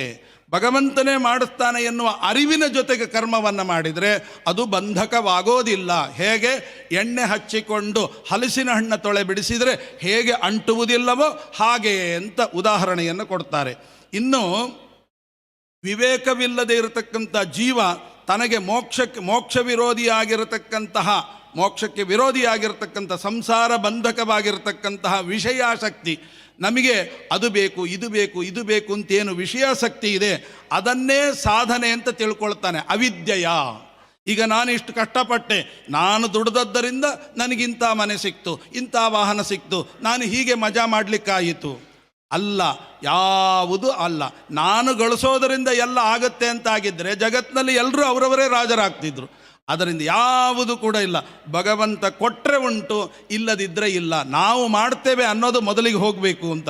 ಯದಾನುಪಶ್ಯತ್ಯ ಯಥಾ ಗುಣೇಹಂ ಸ್ವಾರ್ಥೆ ಪ್ರಮತ್ತ ಸಹಸಾ ವಿಪಶ್ಚಿತು ಗತಿ ಸ್ಮೃತಿರ್ವಿಂದತಿ ತತ್ರ ತಾಪನಾತ್. ಆಮೇಲೆ ಇನ್ನೇ ಹೇಳ್ತಾರೆ ಏನು ಅಂತಂದರೆ, ಈ ನಾನು ಊಟ ಮಾಡೋದು, ನಾನು ಬದುಕಿದ್ದು ಸಾರ್ಥಕ. ಇವತ್ತು ನೋಡಿ ನಾನು ಎಷ್ಟು ಊಟ ಮಾಡಿದೆ, ನಾನು ಹೀಗೆ ಮನೆಯಲ್ಲಿ ಇದ್ದೆ, ಮನೆ ಕಟ್ಟಿದ ಕೂಡಲೇ ಆ ಮನೆಯಲ್ಲಿ ವಾಸ ಮಾಡಿದರೆ ನನ್ನ ಜನ್ಮ ಸಾರ್ಥಕ ಆಯಿತು. ಯಾವ ಮನೆಯಲ್ಲಿ ಇರೋದರಿಂದಲೂ ಯಾವುದೂ ಶಾಶ್ವತ ಅಲ್ಲ. ಇವತ್ತಿರುತ್ತೆ, ನಾಳೆ ಹೋಗುತ್ತೆ. ಇಂತಹ ತಂದೆ ತಾಯಿಗಳನ್ನು ಪಡೆದ ನಾವೇ ಧನ್ಯರು, ಇಂಥ ಹೆಂಡತಿಯನ್ನು ಪಡೆದ ನಾನೇ ಧನ್ಯ, ಇಂಥ ಮಕ್ಕಳು ಎಷ್ಟು ಜನರಿಗುಂಟು, ನನಗಿದೆ. ಇದು ಯಾವುದೂ ಅಲ್ಲ. ಇವೆಲ್ಲ ದೇವರು ಕೊಟ್ಟು ಅದರಿಂದ ಬಿಡುಗಡೆಯನ್ನೇ ಹೇಗೆ ಮಾಡಬೇಕು ಅಂತ ತಿಳುಕೋ ಅಂತ ದೇವರು ತೋರಿಸ್ತಾನಂತೆ.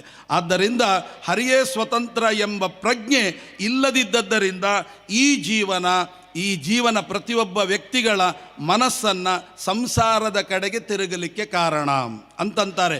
ಈ ಕರ್ಮದಂತೆ ಈ ಅವಿದ್ಯೆ ಅಂದರೆ ಗೊತ್ತಿಲ್ಲದಿರುವಿಕೆ ಅನ್ನುವಂಥ ಅವಿದ್ಯೆನೂ ಕೂಡ ಈ ಸಂಸಾರಕ್ಕೆ ಕಾರಣ ಅಂತ ತಿಳಿಸಿಕೊಡ್ತಾರೆ. ಆಮೇಲೆ ಹೇಳ್ತಾರೆ, ಮತ್ತಪ್ಪರಂ ಯಾತ್ಯತೀಹ ಹೇತುಂ. ಈ ಪಾಶ ಇದೆಯಲ್ಲ ಸಂಸಾರದೊಳಗೆ ಬಂಧನ, ಈ ಪಾಶವನ್ನು ಬಿಡಿಸಬೇಕಾದರೆ, ಸಡಿಲಗೊಳಿಸಬೇಕಾದರೆ ಏನು ಮಾಡಬೇಕು? ಭಗವಂತನೇ ನಮ್ಮ ಒಳಗಿದ್ದುಕೊಂಡು ಮಾಡಿಸ್ತಾನೆ. ನಾವೇನು ಕಾರಣರಲ್ಲ. ಕರ್ತ ಯಾರು? ಭಗವಂತನೇ ನಿಂತು ಮಾಡಿಸ್ತಾನೆ.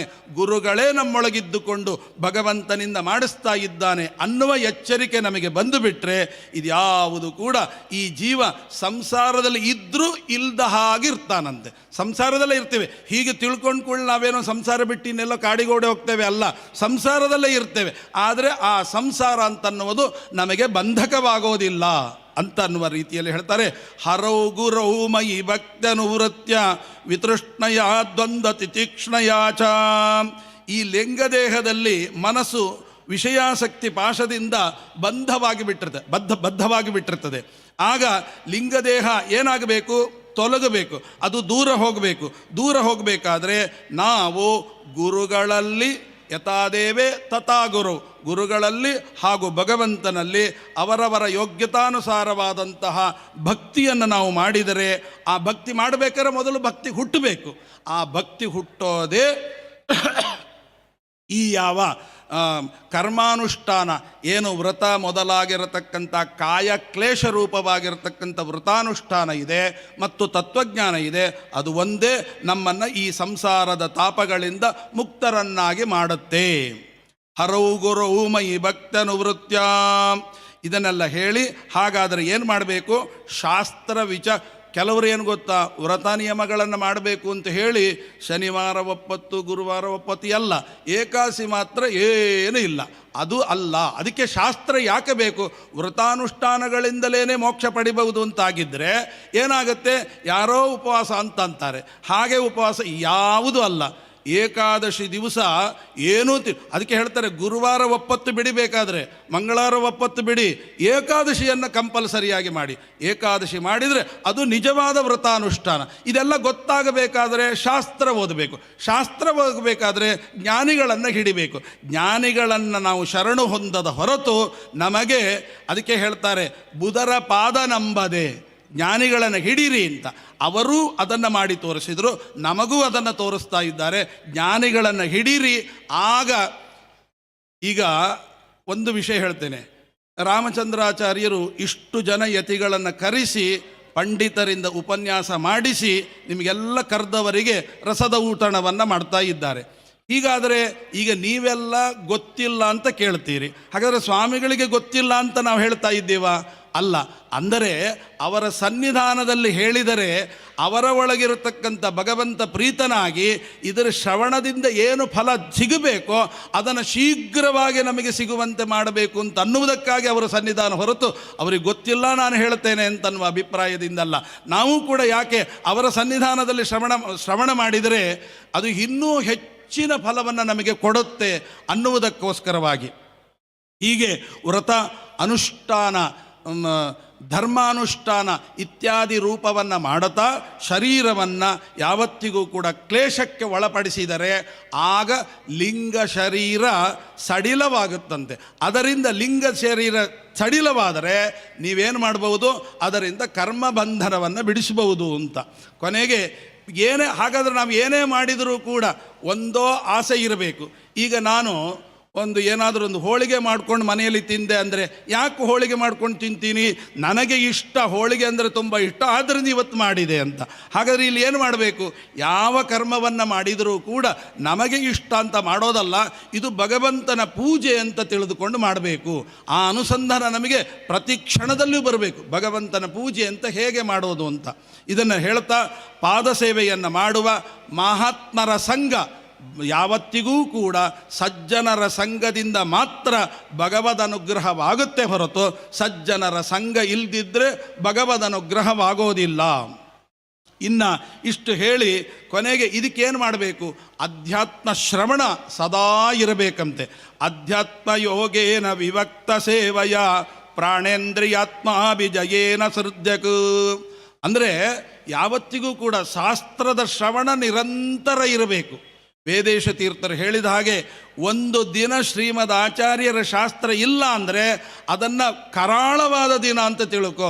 ಏನೇ ಆಗಲಿ ನೀವು ದುಡಿಯೋದು ಗಿಡಿಯೋದು ಎಲ್ಲ ಇರುತ್ತೆ, ಶ್ರೀಮದ್ ಆಚಾರ್ಯರ ಶಾಸ್ತ್ರದ ಚಿಂತನೆ ಇಲ್ಲದೆ ಒಂದು ಕ್ಷಣ ಇರಬಾರದಂತೆ. ಆ ರೀತಿಯಾಗಿ ನಾವು ಜೀವನವನ್ನು ಮಾಡಬೇಕು ಅಂತ.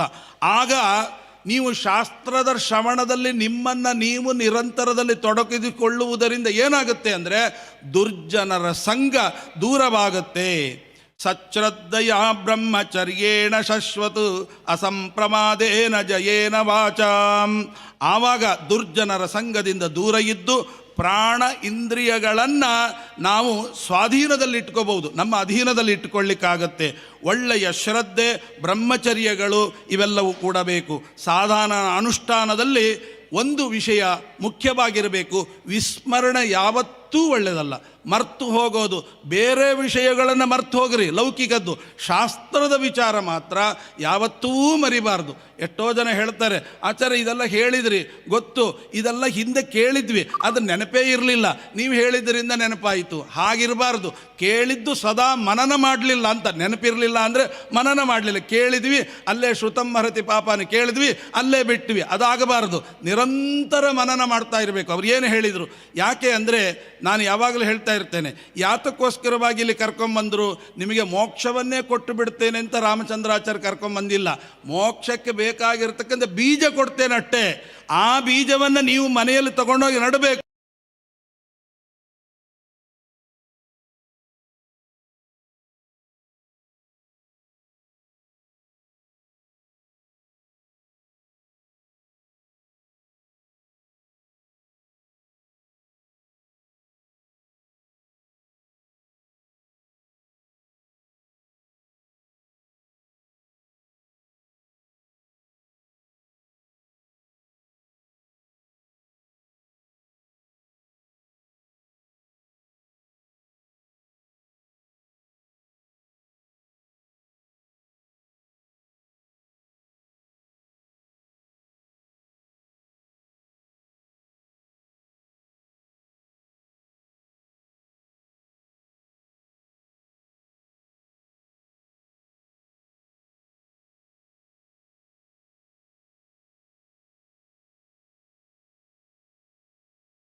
ಸರ್ವತ್ರ.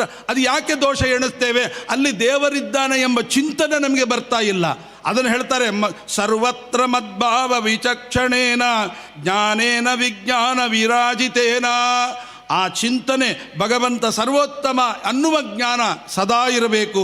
ಜೊತೆಗೆ ನನ್ನ ಯೋಗ್ಯ ವಿಶೇಷಣ ಗುಣಗಳನ್ನು ನಿರಂತರ 4 ಗುಣ ಇರ್ತದೆ, ಇನ್ನೊಬ್ಬರು ಇನ್ನೊಂದು ಹೇಳ್ತಾರೆ, ಅದನ್ನು ಸೇರಿಸ್ತಾ ಹೋಗಬೇಕೇ ಹೊರತು ನಾನು ಭಗವಂತ ಅನಂತ ಗುಣ ಪರಿಪೂರ್ಣ ಅಂತ ತಿಳ್ಕೊಂಡ್ಬಿಟ್ಟಿದ್ದೇನೆ ಸಾಕಾಗಲ್ಲ. ಒಂದೊಂದೇ ದಿನ ಬೆಳೆಸ್ಬೇಕಂತೆ. ಆ ಗುಣಗಳ ಚಿಂತನೆಯೇ ಭಗವಂತನ ಪೂಜೆ ಅನ್ನುವ ಎಚ್ಚರಿಕೆ ಬೇಕು.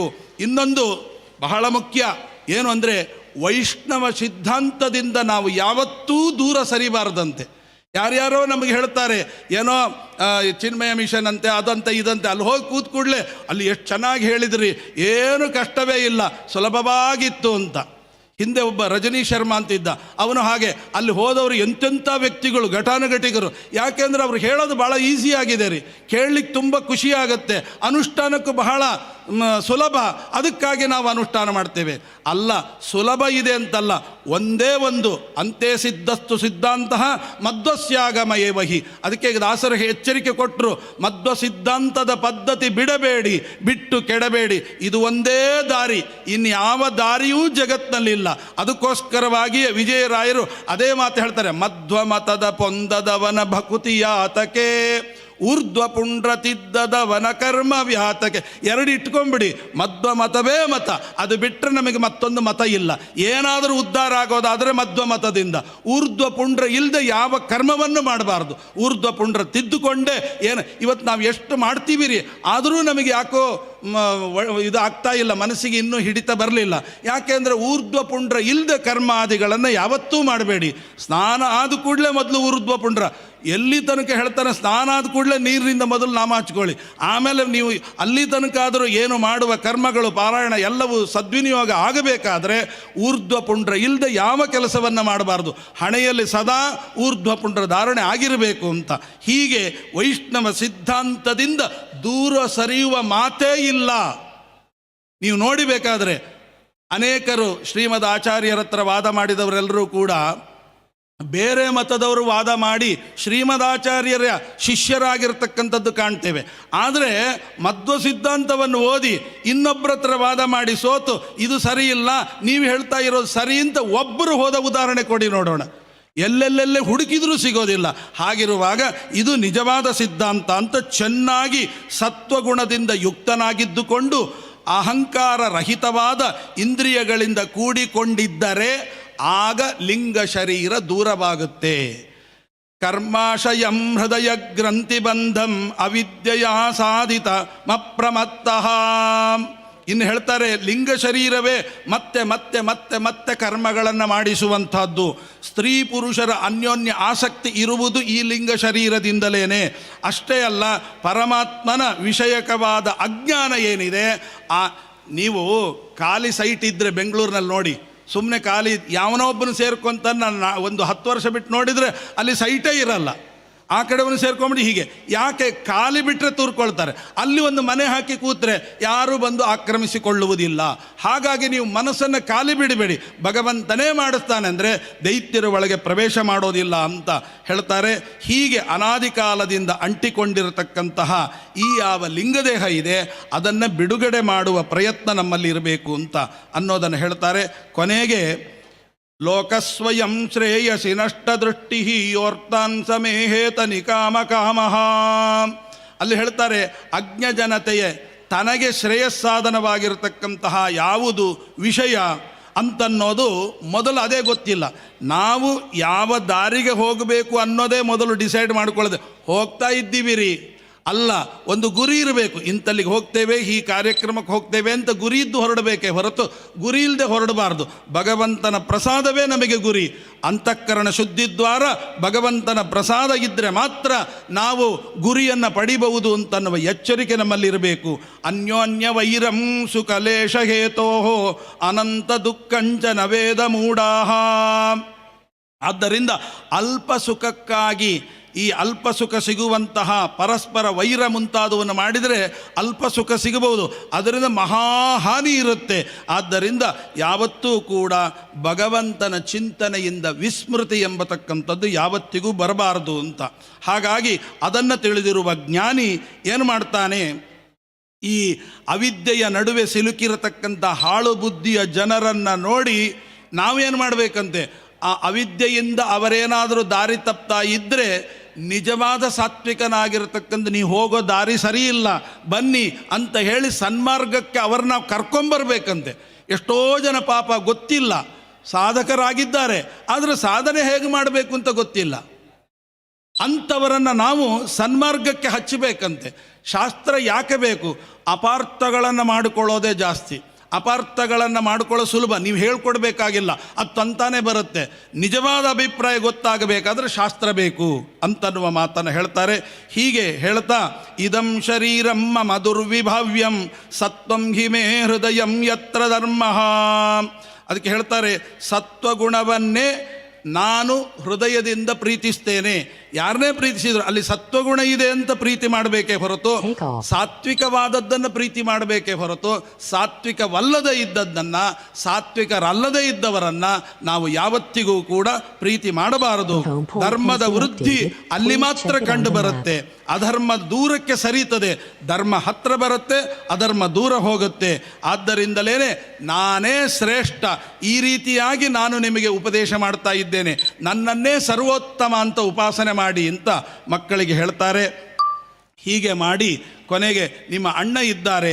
ಆಮೇಲೆ ಇನ್ನೂ ಒಂದು ಮಾತನ್ನು ಹೇಳ್ತಾರೆ, ನ ಬ್ರಾಹ್ಮಣೈ ಸ್ತುಲಯೇ ಭೂತಮನ್ಯತ್ ಪಶ್ಯಾಮಿ ವಿಪ್ರಾತ್ ಕಿಮತಃ ಪರಂ ನಃ ಯಸ್ಮಿನ್ ಋಭಿ ಸುಪ್ರಹೃತಂ ಶುದ್ಧಯಾ ಅಶ್ನಾಮಿ ಕಾಮಂ ನ ತಥಾಗ್ನಿಹೋತ್ರೇ.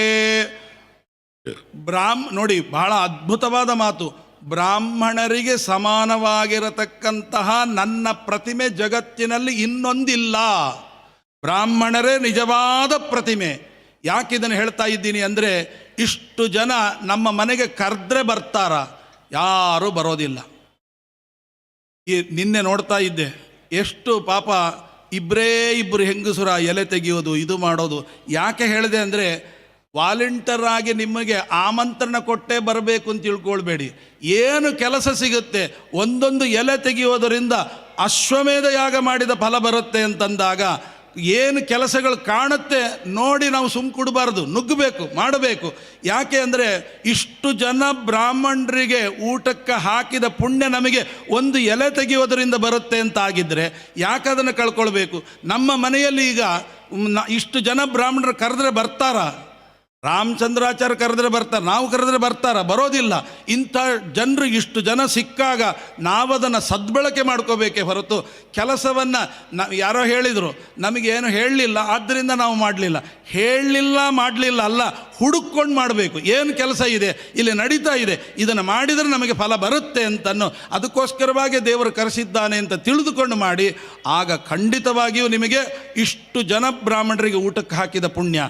ಯಾಕೆ ಅಂದರೆ ಬ್ರಾಹ್ಮಣರೇ ಭಗವಂತನಿಗೆ ಪ್ರತಿಮೆ ಅಂತ. ನ ಬ್ರಾಹ್ಮಣ ಸ್ತುಲಯೇ ಭೂತಮನ್ಯತ್, ಬ್ರಾಹ್ಮಣರಿಗಿಂತ ದೊಡ್ಡ ಪ್ರತಿಮೆಯೇ ಜಗತ್ತಿನಲ್ಲಿಲ್ಲ ಅನ್ನುವ ಮಾತನ್ನು ಹೇಳ್ತಾರೆ.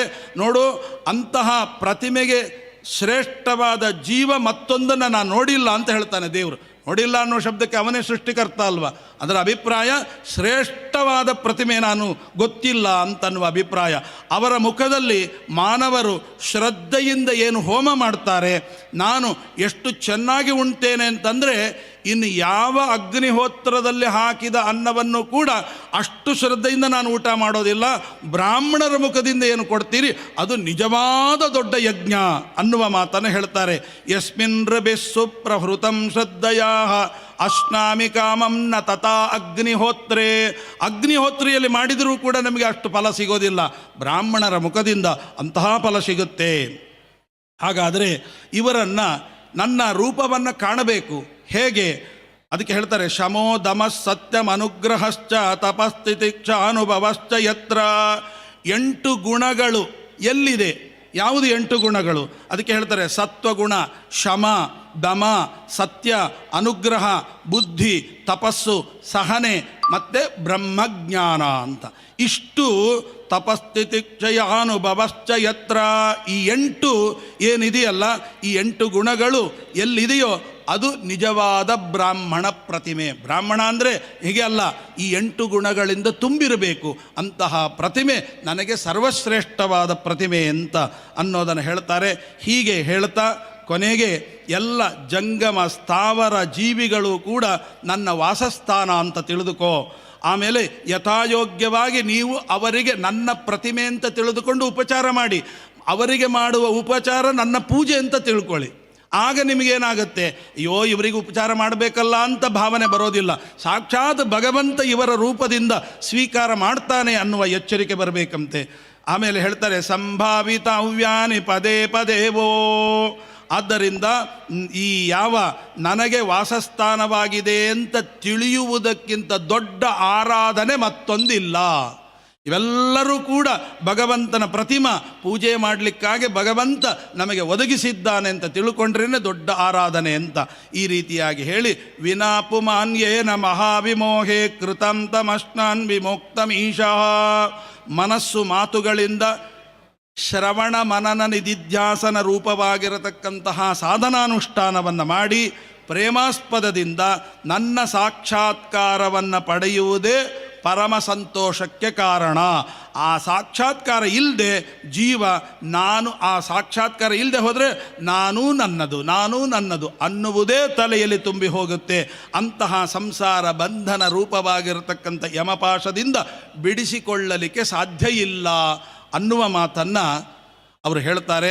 ಹೀಗೆ ಹೇಳಿ ಅಂದರೆ ಋಷಭನಾಮಕ ಪರಮಾತ್ಮನ ಮಾತನ್ನು ಕೇಳಿ ಎಲ್ಲರೂ ಕೂಡ ಭರತನಿಗೆ ಅವನು ಏನು ಹೇಳ್ತಾನೋ ಹಾಗೆ ಕೇಳುವ ಹಾಗೆ ಸಾಧನಾನುಷ್ಠಾನದಲ್ಲಿ ತಮ್ಮನ್ನು ತಾವು ತೊಡಗಿಸಿಕೊಂಡರು ಅನ್ನುವಂಥದ್ದು 27 ಶ್ಲೋಕ. ಅಂದರೆ 17ನೇ ಅಧ್ಯಾಯದಲ್ಲಿ 5ನೆಯ ಸ್ಕಂದ 17ನೇ ಅಧ್ಯಾಯದಲ್ಲಿ 27 ಶ್ಲೋಕಗಳು ಪೂರ್ತಿಯಾಗಿ ಋಷಭನಾಮಕ ಪರಮಾತ್ಮ ತನ್ನ ಮಕ್ಕಳಿಗೆ ಏನು ಉಪದೇಶ ಮಾಡಿದ ಅನ್ನುವಂತಹ ವಿಚಾರಗಳನ್ನು ಹೇಳ್ತಾ ಮುಂದೆ ಇನ್ನೊಂದು ಮಾತನ್ನು ಹೇಳಿದ್ದಾರೆ, ಗಂಗಾವತರಣ ಅಂತ. ಒಂದು ವೃಷಭಗೀತೆ, ಇನ್ನೊಂದು ಗಂಗಾವತರಣ ಅಂತ. ಇಲ್ಲಿ ನಾವೆಲ್ಲ ಕಾಶಿಗೆ ಬಂದಿದ್ದೇವೆ. ಕಾಶಿಯಲ್ಲಿ ಮುಖ್ಯವಾಗಿ ಎಷ್ಟೋ ಜನ ನೋಡಿದ್ದೇನೆ, ಕಾಶಿಗೆ ಬರ್ತಾರೆ, ಇಲ್ಲೆಲ್ಲ ದರ್ಶನ ಮಾಡ್ಕೊಳ್ತಾರೆ. ನಿಜವಾಗಿ ವಿಜಯರಾಯರಿಗೆ ಪುರಂದರದಾಸರು ಸ್ವಪ್ನದಲ್ಲಿ ಅಂಕಿತ ಕೊಟ್ಟ ಜಾಗ ಅದು ವ್ಯಾಸಕಾಶಿ ಅಂತ, ಸುಮಾರು 10 ಕಿಲೋಮೀಟರ್ ದೂರದಲ್ಲಿದೆ. ಆದ್ದರಿಂದ ಯಾಕೆ ಅಂದರೆ ಅದು ಅಲ್ಲಿ ಎಲ್ಲಿದೆ ಅಂತ ಗೊತ್ತಿಲ್ಲ, ಈ ಆಟೋದವ್ರಿಗೆ ಕೇಳಿದರೂ ಗೊತ್ತಿಲ್ಲ, ಹಾಗೆ ಇದೆ ಅದು. ಸಾಹೋಪುರಿ ಅಂತ ಊರ ಹೆಸರದು. ನಮ್ಮ ಸ್ವಾಮಿಗಳವರು ಅಲ್ಲಿ ಹೋಗಿ ಎಲ್ಲ ವ್ಯವಸ್ಥೆಗಳನ್ನು ಮಾಡಿದ್ದಾರೆ. ಪ್ರತಿಷ್ಠಾದಿಗಳನ್ನು ವಿಜಯರಾಯರ ಹಾಗೂ ಪುರಂದರದಾಸರ ಪ್ರತಿಮೆಗಳನ್ನು ಪ್ರತಿಷ್ಠೆ ಮಾಡಿದ್ದಾರೆ. ವೇದವ್ಯಾಸ ದೇವರ ಗದ್ದಿ ಆಗಿದೆ, ಅಲ್ಲಿ ಅಂಕಿತವನ್ನು ಕೊಟ್ಟಿರ್ತಕ್ಕಂಥ ಜಾಗ ಅಂತ. ಅವಶ್ಯವಾಗಿ ಕಾಶಿ ಯಾತ್ರೆ ಪೂರ್ಣ ಫಲ ಬರಬೇಕಾದ್ರೆ ಅಲ್ಲಿಗೆ ಹೋಗಿ ಬರಲೇಬೇಕು. ಪ್ರವಚನ ಬಿಟ್ಟಲ್ಲ, ಪ್ರವಚನದ ನಂತರ ಸಮಯವನ್ನು ನೋಡಿಕೊಂಡು ನಿದ್ದೆ ಮಾಡುವ ಸಮಯದಲ್ಲಿ ಅಲ್ಲಿಗೆ ಹೋಗಿ ಬಂದರೆ ಅದು ತೀರ್ಥಯಾತ್ರೆ ಸಫಲ ಅಂತ. ಹಾಗಾಗಿ ಇಲ್ಲಿ ನೀವು ನೋಡ್ಬೋದು ಯಾತ್ರೆಯ ಒಂದು ಪ್ರಭಾವ ಹೇಗಿದೆ ಅಂತ ಕೇಳಿದರೆ, ಮೊದಲು ಬಿಂದು ಮಾಧವನ ದರ್ಶನ. ಅಲ್ಲಿಗೆ ಹೋಗಬೇಕಾದ್ರೆ ಅಲ್ಲಿ ಪಂಚಗಂಗಾ ಘಾಟ್ ಅಂತ. ಪಂಚಗಂಗಾ ಅಂದರೆ ಗಂಗಾ, ಯಮುನಾ, ಸರಸ್ವತಿ 3 ಪ್ರಧಾನವಾಗಿರತಕ್ಕಂಥದ್ದು. 2 ಸೂಕ್ಷ್ಮವಾಗಿದೆ, ಕಿರಣ, ದೂತು ಗಂಗಾ ಅಂತ. ದೂತು ಪಾಪವನ್ನು ಹೋಗಲಾಡಿಸುವಂತಹ ಒಂದು ಪವಿತ್ರವಾದ ತೀರ್ಥ. ಇನ್ನೊಂದು ಕಿರಣ. ಈ 5 ನದಿಗಳು ಏಕತ್ರ ಕೂಡುವ ಜಾಗ ಇವತ್ತೇನು ಬಿಂದು ಮಾಧವನ ದರ್ಶನಕ್ಕೆ ಹೋಗುವ ಪಂಚಗಂಗಾ ಘಾಟ್ ಅಂತಿದೆ. ಅಲ್ಲಿ 6 ಮರಳನ್ನು ವಿಸರ್ಜನೆ ಮಾಡಬೇಕಾದ್ರೆ ಅಲ್ಲಿ ವಿಸರ್ಜನೆ ಮಾಡಬೇಕು ಅಂತ.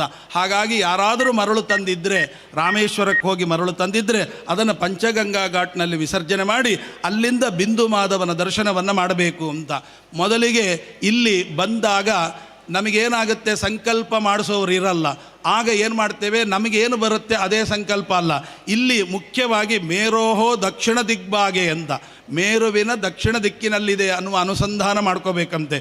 ವಿಂಧ್ಯಸ್ಯ ಉತ್ತರ ಭಾಗೆ, ಆಮೇಲೆ ಆರ್ಯಾವರ್ತೈಕ ದೇಶೆ, ಮತ್ತು ಅವಿಮುಕ್ತ ವಾರಣಾಸಿ ಕ್ಷೇತ್ರೆ, ಆನಂದವನೆ, ಮಹಾಸ್ಮಶಾನ ಇದು. ಆದ್ದರಿಂದ ಇದನ್ನು ಮಹಾಸ್ಮಶಾನ ಅಂತ ಚಿಂತನೆ ಮಾಡಿ, ಗೌರಿಮುಖೆ, ತ್ರಿಕಂಟಕ ವಿರಾಜಿತೆ, ಅಸಿ ವರ್ಣಯೋ ಮಧ್ಯೆ ಅಂತ ಈ ರೀತಿಯಾಗಿ ಉತ್ತರವಾಹಿನ್ಯಾ ಭಾಗೀರಥ್ಯಾ ಪಶ್ಚಿಮೇ ತೀರೆ ಅಂತ ಇಷ್ಟು ಸಂಕಲ್ಪ ಮಾಡಿದರೆ ಆಗ ಸ್ನಾನ ಜಪ ತಪ ಎಲ್ಲವೂ ಕೂಡ ಫಲ ಬರುತ್ತೆ. ಇಂತಹ ಗಂಗೆಯಲ್ಲಿ ಮುಖ್ಯವಾಗಿ ಗಂಗಾವತರಣದ ಕಥೆ. ಅದಕ್ಕಿಂತ ಮುಂಚೆ ಕೆಲವು ವಿಚಾರಗಳನ್ನು ಹೇಳಬೇಕು ಅಂತ ಅನ್ನಿಸ್ತು. ಏನು ಅಂತಂದರೆ, ಇವತ್ತು ಸುಮಾರು ಜನರನ್ನು ನೋಡಿದೆ. ಏನು ಅಂದರೆ, ಅಲ್ಲೇ ಯಾರೋ ಹಲ್ಲು ತಿಕ್ಕೊಳ್ತಾ ಇದ್ರು, ಆಮೇಲೆ ಅಲ್ಲೇ ಸೋಪ್ ಹಚ್ಚಿಕೊಂಡು ಸ್ನಾನ, ಅಲ್ಲೇ ಬಟ್ಟೆ ಇದು. ಅದರಿಂದ ಮುಖ್ಯವಾಗಿ ಗಂಗೆಯಲ್ಲಿ ಸ್ನಾನ ಮಾಡಬೇಕಾದರೆ ಕೆಲವು ಕನಿಷ್ಠ ಪಕ್ಷದ ಅರ್ಹತೆಗಳನ್ನು ನಾವು ಇಟ್ಟುಕೊಂಡು ಬಂದರೆ ಗಂಗಾ ಸ್ನಾನ ಮಾಡಿದ ಫಲ ಏನು ಅಂದರೆ, ಮೊದಲನೇದಾಗಿ ನಾವಿರುವ ಜಾಗದಲ್ಲೇ ಮೊದಲು ಸ್ನಾನ ಮಾಡ್ಕೊಂಡು ಹೋಗಿ. ಬಾತ್ರೂಮು ಎಲ್ಲ ಇರುತ್ತೆ, ಅಲ್ಲಿ ಸ್ನಾನ, ಸೋಪು ಮೊದಲಾಗಿರ್ತಕ್ಕಂಥ ದಂತಧಾವನ ಮೊದಲಾಗಿರ್ತಕ್ಕಂಥವುಗಳನ್ನು ಅಲ್ಲೇ ಮಾಡಿಕೊಂಡು ಕೇವಲ ಮುಳುಗಲಿಕ್ಕೆ ಮಾತ್ರ ಗಂಗೆಗೆ ಹೋಗಬೇಕೇ ಹೊರತು ಅಲ್ಲೇ ಎಲ್ಲವನ್ನು ಮಾಡ್ಕೊಂಡು ಬರ್ತೇನೆ ಅಂತಂದರೆ ಮಹಾಪಾಪ ಅದು. ಆದ್ದರಿಂದ ನಿರ್ಮಾಲ್ಯ ಮತ್ತು ನಮ್ಮ ಬೇಡಾದನ್ನು ಕೆಲವರು ಏನು ಮಾಡ್ತಾರೆ, ಹೂವು ಗಿವೆಲ್ಲ ಇದ್ದರೆ ನದಿಯಲ್ಲಿ ಹಾಕಿಬಿಡೋಣ, ಸರ್ವತಾ ಅಲ್ಲಿ ಹಾಕಬಾರ್ದು ಅಂತನ್ನೋದನ್ನು ಹೇಳ್ತಾರೆ. ಕೊಳೆಯನ್ನು ಸರ್ವತಾ ವಿಸರ್ಜನೆ ಮಾಡಬಾರ್ದು. ಅಷ್ಟೇ ಅಲ್ಲ, ನೀರಿನಲ್ಲಿ ಆಟ ಆಡಬಾರದು. ಆಮೇಲೆ ಅಲ್ಲಿ ಹೋಗಿ ಮೈಯನ್ನು ತಿಕ್ಕೊಳ್ಬಾರ್ದು. ಗಂಗೆ ಸಾಕ್ಷಾತ್ ಭಗವಂತನ ಪೂರ್ಣ ಸನ್ನಿಧಾನ ಪ್ರತಿಮಾ ಅಂತನ್ನುವ ಚಿಂತನೆ. ಆಮೇಲೆ ದಾನವನ್ನು ಅಲ್ಲಿ ಸ್ವೀಕಾರ ಮಾಡಬಾರ್ದಂತೆ. ಗಂಗೆಯ ತಡದಲ್ಲಿ ಯಾವತ್ತಿಗೂ ದಾನವನ್ನು ಸ್ವೀಕಾರ ಮಾಡೋದಿದ್ದರೆ ಹೊರಗಡೆ ಬಂದು ಮಾಡಬೇಕು ಅಂತ. ಆಮೇಲೆ ಗಂಗಾ ತೀರದಲ್ಲಿ ಸ್ತ್ರೀ ಭೋಗಾದಿಗಳನ್ನು ಸರ್ವತಾ ವಿಸರ್ಜನೆ ಮಾಡಬೇಕು ಅಂತ. ಆಮೇಲೆ ಗಂಗಾ ತೀರದಲ್ಲಿ ಇನ್ನೊಂದು ತೀರ್ಥದಲ್ಲಿ ಆಸಕ್ತಿಯನ್ನು ಮಾಡಬಾರ್ದಂತೆ. ಅಷ್ಟೇ ಅಲ್ಲ, ಈ ಜಲತಾಡನ ಮೊದಲಾಗಿರ್ತಕ್ಕಂಥವುಗಳನ್ನು ಮಾಡಬಾರ್ದು. ಅರ್ಘ್ಯೆಯನ್ನು ಗಂಗೆಗೆ ಮಾತ್ರ ಕೊಡಬೇಕೇ ಹೊರತು ಉಳಿದವರಿಗೆ ಈ ಗಂಗೆಯಲ್ಲಿ ಅರ್ಘ್ಯೆಯನ್ನು ಕೊಡಬಾರದು ಅಂತನ್ನುವ ಮಾತು. ಇಷ್ಟೆಲ್ಲ ಹೇಳಿ ನಮಗೆ 5 ತಾಯಿಯರಲ್ಲಿ ಈ ಗಂಗೆ ಒಬ್ಬಳು ಅಂತ ತಿಳ್ಕೊಳ್ಬೇಕಂತೆ. ಜನನೀ ಜನ್ಮಭೂಮಿಶ್ಚ ಜಾಹ್ನವೀ ವೇದ ಮಾತರಃ ಸುರಭಿಶ್ಚೇತಿ ವಿಜ್ಞೇಯ ಪಂಚಯಿತೆ ಮಾತರ ಸ್ಮೃತಃ ಅಂತ ಹೇಳಿದ್ದರಿಂದ ಒಂದು ಜನನಿ ಜನ್ಮ ಕೊಟ್ಟ ತಾಯಿ, ಎರಡನೇದು ಜನ್ಮಭೂಮಿ, ನಮಗೆ ಯಾವ ಜಾಗದಲ್ಲಿ ಜನ್ಮ ಕೊಟ್ಟಿದೆ ಆ ಜನ್ಮಭೂಮಿ, ಆಮೇಲೆ ಮೂರನೇದೇ ಜಾಹ್ನವಿ ಅಂತ. ಆದ್ದರಿಂದ ಗಂಗೆ ನಮಗೆ ತಾಯಿ ಇದ್ದ ಹಾಗೆ, ವೇದ ಮಾತರಹ, ವೇದದಿಂದಲೇ ನಾವು ಉದ್ಧಾರ ಆಗಬೇಕು, ಅದರಿಂದ ವೇದ ನಮಗೆ ತಾಯಿ. ಇನ್ನೊಂದು ಸುರಭಿ ಅಂದರೆ ಆಕಳು ಕೂಡ ನಮಗೆ ಒಂದು ತಾಯಿ. ಹಾಲನ್ನು ಕೊಡೋದು, ಮಗು ಹಾಲಿಲ್ಲದ್ರೆ ಬದುಕೋದಿಲ್ಲ, ಇಡೀ ಜಗತ್ತಿಗೆ ಹಾಲನ್ನು ಕೊಡತಕ್ಕಂಥದ್ದು ಆಕಳು, ಅದು ಒಂದೇ ನಮ್ಮನ್ನು ಉದ್ಧಾರ ಮಾಡುವಂಥದ್ದು ಅಂತ. ಆಮೇಲೆ ಇವೆಲ್ಲವನ್ನು 5 ತಾಯಿಯಂದರನ್ನು ತಿಳ್ಕೊಳ್ಬೇಕು. ಈ ತಿಳ್ಕೊಂಡು ಅದರಲ್ಲಿ ಮುಳುಗಬೇಕಂತೆ. ಆಮೇಲೆ ಬಟ್ಟೆಯನ್ನು ಅಲ್ಲಿ ಹಿಂಡಬಾರ್ದು ಅಂತ. ಅಂದರೆ ಬಟ್ಟೆಯನ್ನು ಏನು ಮಾಡಬೇಕು, ದಂಡೆಗೆ, ನೀರಿನಲ್ಲೇ ಕೂತ್ಕೊಂಡು ಬಟ್ಟೆ ಹಿಂಡಬಾರದು, ದಂಡೆಯಲ್ಲಿ ತಂದು ಬಟ್ಟೆಯನ್ನು ಹಿಂಡಬೇಕು ಅಂತನ್ನುವ ಮಾತು. ಜಲತಾಡನಾದಿಗಳ ನೀರಿನಲ್ಲಿ ಕೂತ್ಕೊಂಡು ಹೊಡೆಯೋದು, ಶಬ್ದ ಮಾಡೋದು ಇತ್ಯಾದಿಗಳನ್ನು ಮಾಡಬಾರ್ದು. ಅವಾಚ್ಯ ಶಬ್ದಾದಿಗಳನ್ನು ನೀರಿನಲ್ಲಿ ಕೂತ್ಕೊಂಡು ಮಾಡಬಾರ್ದು. ಇವೆಲ್ಲ ಅಂದರೆ ಮೇಲೆ ಬಂದು ಮಾಡ್ಬೋದು ಅಂತ ಅರ್ಥಲ್ಲ, ಅವಾಚ್ಯ ಶಬ್ದಗಳನ್ನು ಆಡಲೇಬಾರ್ದು, ಅಲ್ಲಿ ಅಂತೂ ವಿಶೇಷವಾಗಿ ಮಾಡಬಾರ್ದು ಅಂತ ಅರ್ಥ. ಮಹಾಪಾಪ.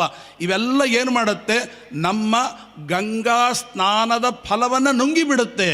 ನೀವು ಇಷ್ಟೆಲ್ಲ ಕಷ್ಟಪಟ್ಟುಕೊಂಡು ಬಂದು, ಶ್ರಮ ಪಟ್ಟುಕೊಂಡು ಬಂದು ಗಂಗೆಯಲ್ಲಿ ಸ್ನಾನ ಮಾಡಿದ ಫಲ ಬರಬೇಕಾದ್ರೆ ಈ ಕನಿಷ್ಠ ಪಕ್ಷದ ಅರ್ಹತೆಗಳನ್ನು ಇಟ್ಟುಕೊಂಡು ಮುಳುಗಿದರೆ ಮಾತ್ರ ಗಂಗೆಯಲ್ಲಿ ಸ್ನಾನ ಮಾಡಿದಂಥ ಫಲ ಬರುತ್ತೆ ಅಂತ.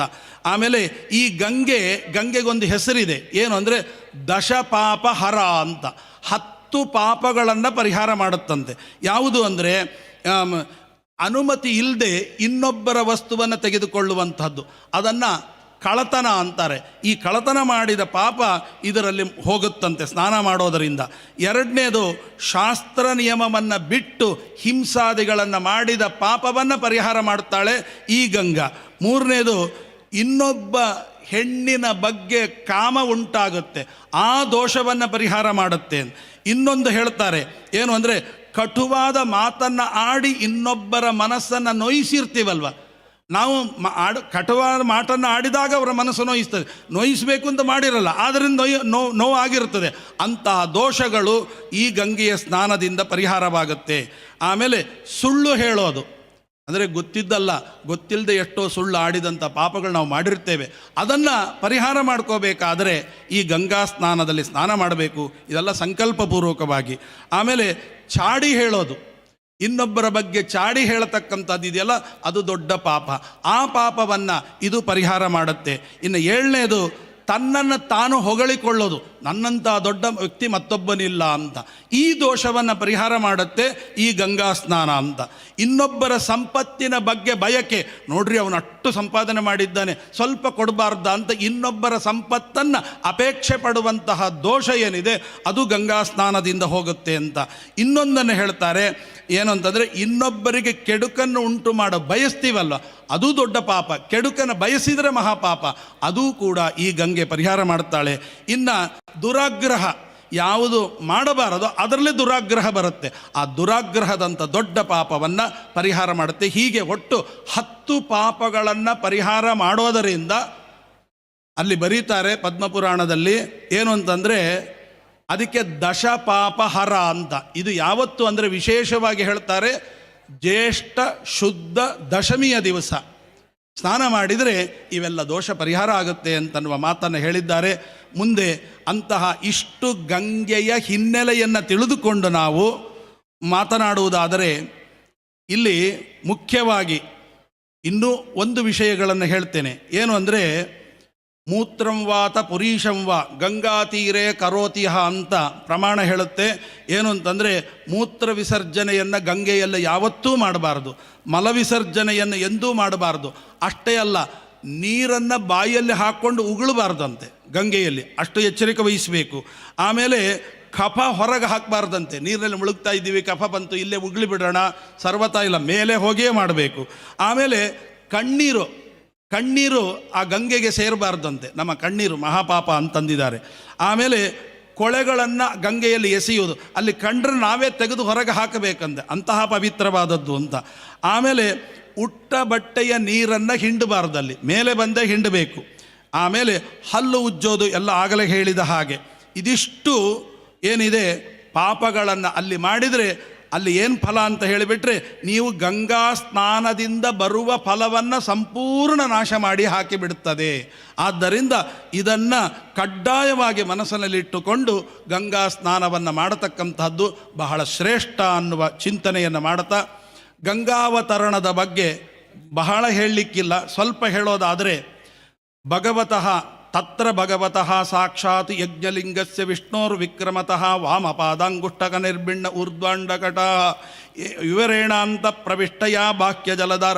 ಅಂದರೆ ಆ ಗಂಗೆ ವಾಮನ ರೂಪಿಯಾಗಿರ್ತಕ್ಕಂಥ ಪರಮಾತ್ಮ ಎಡಕಾಲನ್ನು ಎತ್ತಿದಾಗ ಅಂಗುಷ್ಟದ ಉಗುರಿನ ಸ್ಪರ್ಶ, ಅದಕ್ಕಾಗಿ ಬ್ರಹ್ಮಾಂಡ ಕಟಾಹಕ್ಕೆ ತಾಳಿ ಅಲ್ಲಿಂದ ಗಂಗೆ ಭೂಲೋಕಕ್ಕೆ ಬಂದಿರತಕ್ಕಂತಹದ್ದು ಅಂತ.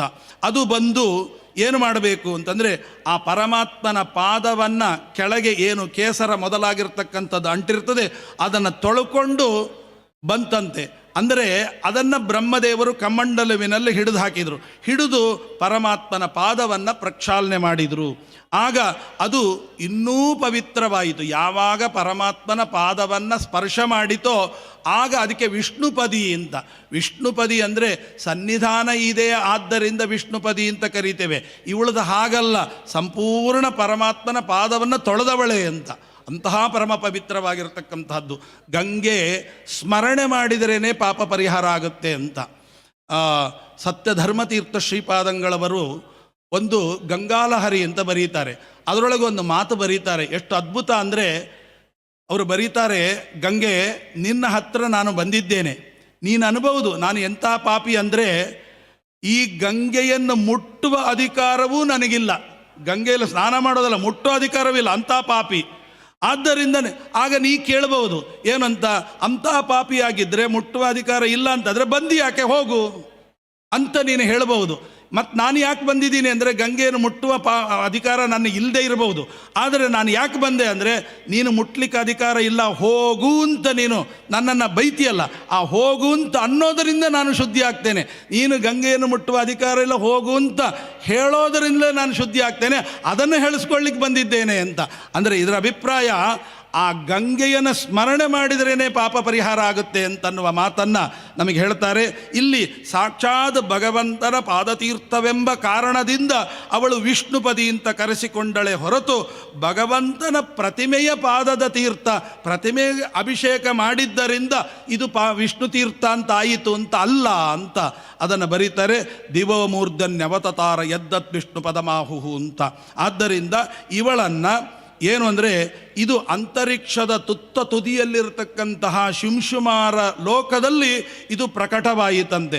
ಆ ಲೋಕದಲ್ಲಿರ್ತಕ್ಕಂಥ ಶಿಂಶುಮಾರ ಮೂರ್ತಿಯಾಗಿರ್ತಕ್ಕಂಥ ವಿಷ್ಣುವಿನ ನಿವಾಸ ಸ್ಥಾನವಾದದ್ದರಿಂದ ಇದನ್ನು ವಿಷ್ಣುಪದ ಅಂತ ಕರೀತಾರೆ.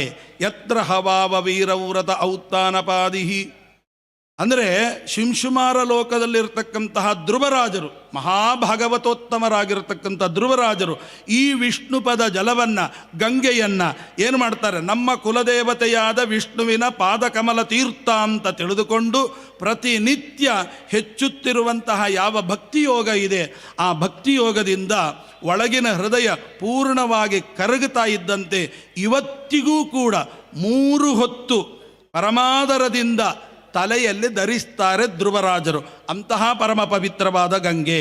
ಇಷ್ಟೇ ಅಲ್ಲ, ಅರೆ ಮುಚ್ಚಿದ ಕಣ್ಣಿರ್ತದಲ್ಲ, ಆ ಅದನ್ನು ಧ್ಯಾನ ಮಾಡುವ ಕಣ್ಣು, ಆದ್ದರಿಂದ ನಿರ್ಮಲವಾಗಿರತಕ್ಕಂಥ ಆನಂದ ಬಾಷ್ಪವನ್ನು ಸುರಿಸ್ತಾರಂತೆ. ಅದರಿಂದ ಧ್ರುವರಾಜರ ಮೈಯೆಲ್ಲ ರೋಮಾಂಚನವಾಗುತ್ತೆ ಆ ಗಂಗೆಯನ್ನು ತಲೆಯಲ್ಲಿ ಧರಿಸಿರುವುದರಿಂದ ಅಂತ. ಅಷ್ಟೇ ಅಲ್ಲ, ಅಲ್ಲಿಂದ ಧ್ರುವಲೋಕದಿಂದ ಕೆಳಗಡೆ ಅಂದರೆ ಈ ಸಪ್ತ ಋಷಿ ಲೋಕ ಇದೆಯಲ್ಲ, ಅಲ್ಲಿಗೆ ಬಂದು ಸಪ್ತ ಋಷಿಗಳು ಈ ಪಾದೋದಕವನ್ನು ತಲೆಯಲ್ಲಿ ಧರಿಸುವುದೇ ಪರಮಸಿದ್ಧಿ. ನಮ್ಮ ಜೀವನದ ತಪಸ್ಸಿನ ಮೂಲ ಉದ್ದೇಶ ಏನು ಅಂದರೆ ಈ ತೀರ್ಥವನ್ನು ತಲೆಯಲ್ಲಿ ಧರಿಸುವುದೇ. ಇದಕ್ಕಿಂತ ದೊಡ್ಡ ತಪಸ್ಸೆ ಇಲ್ಲ ಅಂತ ಭಾವಿಸ್ತಾರಂತೆ ಸಪ್ತ ಋಷಿಗಳು ತಮ್ಮ ಲೋಕದಲ್ಲಿ. ಆದ್ದರಿಂದ ಈ ರೀತಿಯಾಗಿ ಅಷ್ಟೇ ಅಲ್ಲ, ಈ ಗಂಗೆಯನ್ನು ಈ ರೀತಿಯಾಗಿ ತಲೆಯಲ್ಲಿ ಧರಿಸುವುದರಿಂದ ಏನು ಲಾಭ ಅಂತ ಏನಾದರೂ ಸಪ್ತಋಷಿಗಳು ಕೇಳ್ತಾ ಇದ್ದರೆ, ಸ್ವಾಮಿ ವಾಸುದೇವನಲ್ಲಿ ನಿರಂತರವಾದ ಭಕ್ತಿ ಲಭಿಸಿದರೆ ಅದೇ ನಮ್ಮ ಜನ್ಮ ಸಾರ್ಥಕ, ಅದಕ್ಕಿಂತ ದೊಡ್ಡ ಫಲ ನಮಗೆ ಬೇಕಾಗಿಲ್ಲ ಅಂತ ಅನ್ನುವ ರೀತಿಯಲ್ಲಿ ಅವರು ಪ್ರಾರ್ಥನೆಯನ್ನು ಮಾಡಿಕೊಳ್ತಾರಂತೆ. ಅಂದರೆ ಅವರಿಗೆ ಆ ವಿಷ್ಣುಪದಿಯಾಗಿರತಕ್ಕಂಥ ಗಂಗೆಯನ್ನು ತಲೆಯಲ್ಲಿಟ್ಟುಕೊಂಡಾಗ ಎಷ್ಟು ಆನಂದವಾಯಿತು ಅಂತಂದರೆ ಮುಮುಕ್ಷುಗಳಿಗೆ ಮುಕ್ತಿ ಲಭಿಸಿದಷ್ಟು ಆನಂದ ಆಯಿತಂತವರಿಗೆ, ಅಷ್ಟು ಆನಂದವನ್ನು ಪಟ್ಟಿದ್ದಾರೆ. ಅದಾದ ಮೇಲೆ ಸಪ್ತ ಋಷಿ ಲೋಕದಿಂದ ಕೆಳಗಿಳಿದು ಅನೇಕ ಸಾವಿರ ಕೋಟಿ ವಿಮಾನ ಸಮೂಹಗಳಿಂದ ದೇವತೆಗಳು ಬಂದು ಆ ಗಂಗೆಯನ್ನು ಸೇವಿಸ್ತಾ ಇದ್ದಾರಂತೆ. ಆ ರೀತಿಯಾಗಿ ಕೆಳಗೆ ಬಂತು. ಆಗ ಆಕಾಶ ಮಾರ್ಗದಲ್ಲಿ ಎಲ್ಲಿಗೆ ಬಂತು? ಚಂದ್ರಮಂಡಲಕ್ಕೆ ಬಂತಂತೆ ಆ ಗಂಗೆ. ಚಂದ್ರಮಂಡಲಕ್ಕೆ ಬಂದು ಅಲ್ಲಿ ಮೇರು ಪರ್ವತದ ಶಿಖರದಲ್ಲಿ ಬಂದು ಸೇರಿತಂತೆ. ಅಲ್ಲಿ ಶತಕೋಟಿ ಅಂತ ಒಂದು ಪಟ್ಟಣ. ಶತಕೋಟಿ ಪಟ್ಟಣ ಅಂತಂದರೆ ಅದು ಬ್ರಹ್ಮದೇವರ ಪಟ್ಟಣ. ಅಂತಹ ಬ್ರಹ್ಮದೇವರ ಶತಕೋಟಿ ಎಂಬತಕ್ಕಂಥ ಪಟ್ಟಣದ ಮೇಲೆ ಆ ಗಂಗೆ ಬೀಳುತ್ತೆ. ಬಿದ್ದ ಮೇಲೆ ಅದು ಏನಾಗುತ್ತೆ, 4 ಕವಲಾಗಿ ಒಡಿತದೆ. ಯಾವುದದು? ತತ್ರ ಚತುರ್ಧಾ ವಿದ್ಯಮಾನ ಚತುರ್ಭಿರ್ನಾಮಭಿಶ್ಚತುರ್ದಿಶಮಭಿಷ್ಯಂತಿ ನದ ನದೀಪತಿಮೇವಾಭಿನಿವೇಶತಿ ಸೀತಾ ಅಲಕನಂದ ಚಕ್ಷು ಭದ್ರಾ ಇತಿ 4 ಭಾಗವಾಗುತ್ತೆ.